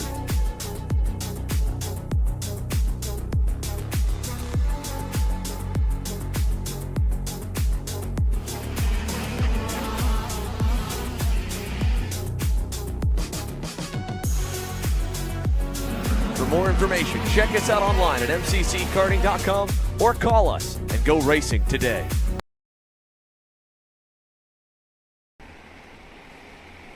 We are back here at the Motorsports Country Club of Cincinnati, the final race of the day, the Gay Senior Pro-Am race, round number 1. How about it? It's green, it's go, it's Scott Oliver and Nikolai Dukov fighting it out into turn number 1. They're gonna go side by side. Oliver on the point here as he takes the lead, and he takes V1 in his Magic Kart ahead of Dukov. Into third position goes Blade Fountain, and the rest of your KA senior field filing through, but already a good start there for Scott Oliver, as now him and Dukov gonna go side by side. Dukov into the race lead, Nikolai Dukov up to P number 1. It has been a great start for the number 937 Trinity Karting Group Kart Republic as he moves himself up to the lead, and there you see the battle now for third. How about it for Ryan Crouch, who's got up there, and he's gonna go for second now. Crouch trying to push Oliver for all it's worth. There's a big train of go-karts all the way back down into the back half of the top 10, and it is led at the front by Nikolai Dukov as there's Carter Thompson trying to make a move to no avail out, or Caleb. Yeah, a lot of moves there, and you almost called me Alex there. I'll forgive you this time, but it's still Dukov who leads us away. We've seen a lot of elbows out racing all weekend long in between these drivers. A lot of contact in the pre-final earlier today, but understandable when they're fighting for a Spec MX-5 test later this year for the championship winner here. And a good start so far by Dukov, who went purple last time by, obviously, leading us away. Oliver currently second, Crouch in third, Blade Fountain currently P4, Ryan Miller P5, and further back Carter Thompson. He made that move to 10th. So a good start so far by Thompson here in this one, who's up 3 spots from where he started. There's a move side by side. There goes Crouch on the inside of Oliver, thought better of it, and gonna stay in the 3rd spot there. So all these drivers continuing to shuffle through. Lida further back in this field, and there goes Thompson once again, gets another move done there. So Thompson up another spot, and I believe he got that move done on Degenhart, if I'm not mistaken, here, Emery. Yeah, sorry about the name confusion there, Caleb. Anytime they say that I'm working with someone short, I just assume that it's Alex. I didn't think through Okay. that it might be Caleb Vieska. But Okay. already we're seeing a short-lived breakaway. It's chaos at the front of the field now. You can see the battle for second raging on. Again, Couch going to try to the inside of Oliver there. Nothing doing. They're going to go side by side. That's going to open up for Dukov to pull away a little bit. Oliver retains that spot in the second spot. A second through fifth now. A big battle with Ryan Miller catching up to the back of that group in the fifth spot. So all of these 4 go-karts in second, covered in a blanket. Dukov's got a little bit of separation from now, but it looks like they're going to push to try to get back up to him here, Caleb. Yeah, so pushing themselves to try and get up to, further up the field, and there goes the 938 of Miller, who looked to get the move done there on Fountain, just wasn't close enough that time by, and I see why Miller wanted to go. He was purple last time by, so let's see what the lap times look like when they cross the stripe and side by side. There goes Miller on the inside of Fountain, who's able to get the move done. So the Kart Republic there of Miller up to P4 here, closing down the gap to the top 3 here at the moment. Thompson already up to 7th here. I mean, we saw a lot of contact at the end of the pre-final earlier today before we went live. But, you know, that took the likes of Ben Lyda, who was able to put it on the pole position earlier, you know, and that put him out of contention really here in this one. But, you know, all the while, Nicholas Dukov able to get away and continue to set in really good lap times, 4/10 quicker than Oliver in that second spot. So for Nikolai Dukov, you know, going to be important for him to keep his head down and to try and open up that gap. And for the rest of the drivers, the likes of Scott Oliver and Ryan Crouch, they're going to have to work together, put their differences aside, and try and catch up to that Trinity Karting Group Kart Republic of Nikolai Dukov, who has a really good gap to the rest of the field behind. Yeah, Dukov just consistently running. He's got a lot of laps around here. Again, the Motorsports Country Club of Cincinnati is his home track. He's improved a ton since coming on the scene in about 2020. So this has been super impressive stuff from Dukov to control this race as he leads ahead of Oliver and Crouch, who have been pushing back up to catch up to him. They know the value of pushing together and working together in this draft-dependent track. So not surprised at all to see them working well together. There's Ryan Miller, who's worked his way up into the 4th spot, and now you can see that gap at the front has completely shrunk down. It's back to being a 5-kart train, a 5-kart lead pack here in K Senior. You know, K Racing rarely ever disappoints around this place, and this is no different. We've got a fight for the lead on our hands, and we've got a 5-kart train at the front. There's a look at the second big train. We've got Ben Lyda back there in the second spot of that train. I believe that's 8th overall. One of the Trinity Karting Group cars. I think that might be Michael Boyadius in the front of that train. We'll get a number exactly coming up in just 1 second. And yes, it is in fact him. Ben Lyda, though, taking over that spot as there's a big gaggle of go-karts behind them, all fighting it out. So this has turned into a good battle. Again, a long ways off of the main battle at the front of the field, but still one that is definitely worth keeping an eye on, just for the sheer amount of chaos that goes back here. We were talking about this earlier on KC Grid Talk earlier in the week. All semblance of racecraft kind of goes out the window when you get back into the back half of the field in these KA races, and this seems to be no different. Well, let's focus on some more important things up at the front of the field, as we've got battles going on for 3rd and for the lead. In 3rd place, Ryan Couch lost it briefly to Ryan Miller. He's going to lose it again in this turn 13 hairpin. So Miller has been moving up all race, going purple lap after lap after lap, and now he'll set his sights on the top 2. Dukov and Scott Oliver continuing to pull away at the front of the field, but Ryan Miller, who's probably been the quickest kart all day, or all race, now sets his sights on for P number 1 and P number 2, which is not that far up the road for him here, Caleb. Yeah, not too far off, and a really smart move there by Ryan Miller in the back section, you know. A crossover move, as it looked like Crouch wanted to go on the inside there, and then Miller just over-under beautifully there. A really well-timed move and a really intelligent move there by Miller, who's been super quick and working his way further up the field, as well as Carter Thompson started as far back outside of the top 10 and now already up to P6. So a good drive up the field by Thompson there, getting himself on the edge of the top 5. The battle for the lead still continuing to ramp up as Oliver still in that second spot. Miller and company still battling it out here a little bit. As the Blade Fountain losing touch a little bit with the 955 of Ryan Crouch there in that fourth spot.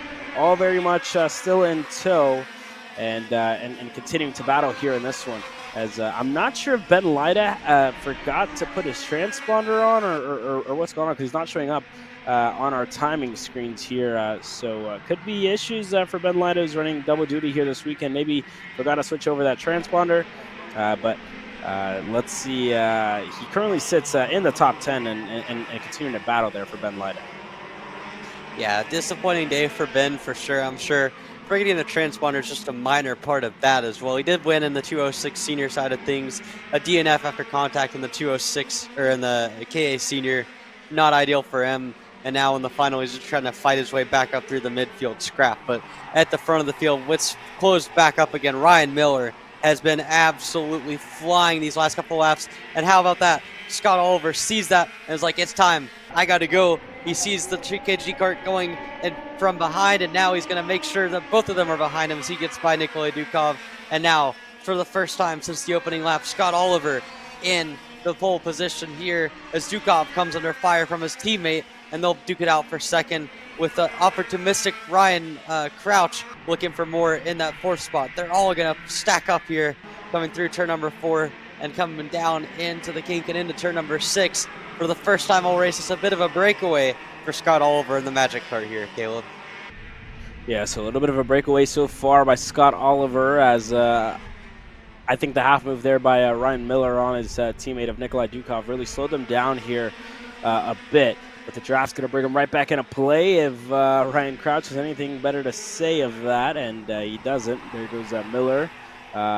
Looked for the move, just not close enough as of yet. Going to stay behind their fellow Kart Republic ahead of Nikolai Dukov. So these two are going to really have to work together. I mean, Ryan Miller has a lot of pace in his go-kart. Not going to want to wait. He's going to want to go this time by into turn number 1 on the inside. And there goes Ryan Miller up to second. Nikolai Dukov looks to get the over-under move done. Crouch wanting to go through as well on Miller. Not close enough, but all the while these guys continue to fight. Scott Miller is waving goodbye and continuing to extend his gap and his lead here with just 20 seconds to go left in this one.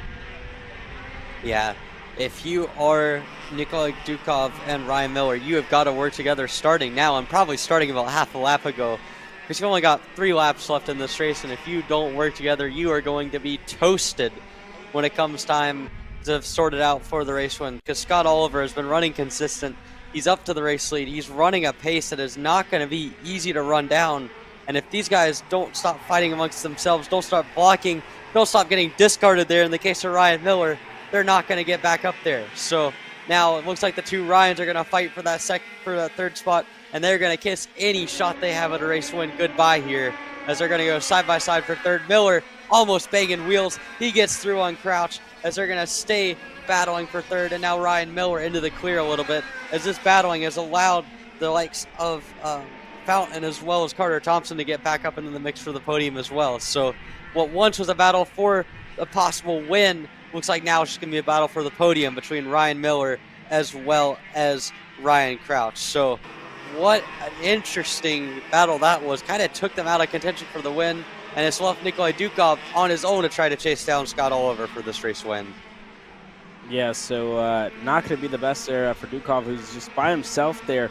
And, having to find that space is that there goes Thompson, I believe, there on the inside of Blade Fountain. So Thompson up into the top 5. A good drive so far there by Carter Thompson in the 960 Kart Republic to get himself up to the top 5 after starting just outside of the top 10. So a good drive so far. For Nikolai Dukov, a lot of work to do on this final lap. Has to be perfect here if he wants to close down that gap to Scott Oliver in the lead. But like you said, Emery, right? Very interesting. I mean, Miller had a lot of pace, maybe even race-winning pace here in this one. But I would just say, bad decisions there to try and just put him out of contention here in this one. But now going to have to, fight it out for a podium against Ryan Crouch as he still tries to hold off there. And Carter Thompson not too far back, so he can even get himself maybe into podium contention here in this one after starting outside of the top 10. Yeah, I mean, I'll just call a spade from a KA driver to a KA race. Not the greatest racecraft decisions, but all will be forgiven if they can finish on the podium. And that's what Ryan Crouch is trying to do up in that third spot as he gets by Ryan Miller. But at the front of the field, coming through the last couple corners, Scott Oliver has been composed, he's been mature, and he's going to pay it off with a race victory in the KA Pro-Am category ahead of Nikolai Dukov, Ryan Miller, Ryan Crouch, Carter Thompson, Blade Fountain, and the rest of your 15 kart KA winners senior field, Caleb. This one was a barn burner. A great race from start to finish. Whenever the green flag dropped, we knew it was going to be an action-packed race. It was Dukov at the beginning, but in the end, Scott Oliver in his magic kart machine is able to get the race win here in this one. So a great race all the way through here, Emery. Yeah, absolutely. And again, this is KA racing at its finest. The imperfections, objectively, the racecraft decisions in the battle for third, not the greatest, but hey, they put on a show. A lot of good battling, a lot of things to be learned, and a lot of good racing on our end that we were able to see at the front of the field. Scott Oliver, Nikolai Dukov put together a composed show to finish first and second. Guys like Ben White and Carter Thompson running through the field. Will Steele, Chase Adams, Rush Gary, and Gavin Degenhart ran out your top 10. They all had good races, but the battling, the intensity of KA racing never fails to amaze. And for round one of this 8-round Pro-Am Karting Championship, this has been a lot of good battling here at the Motorsports Country Club of Cincinnati. And Caleb, as we round off the day, as we round off the first round of actions here of this 8-round championship series, the first one on the national layout, a great way to get back going. What were your thoughts of the day? No, I mean, obviously unfortunate we couldn't get going earlier today after some IT issues on our end. But shout out to the entire crew here in Ohio, Kyle Cuthbertson, Trevor Blue, Peyton Polaric, Jerry Fandry, all able to get it done and get us going here in this one. To bring you guys the opening round here, a big thanks for the Bailiff family, Sean Bailiff, and the entire MCC crew for the hospitality and everybody around the paddock and everybody who supports us here on Kart Chaser. It's been another mega weekend here for us at a Kart Chaser. It was an action-packed race number one for the opening round of the MCC Pro-Am Karting Championship. My name is Caleb Vieska, and alongside me was Emery Lida. Thank you for joining us, and good night.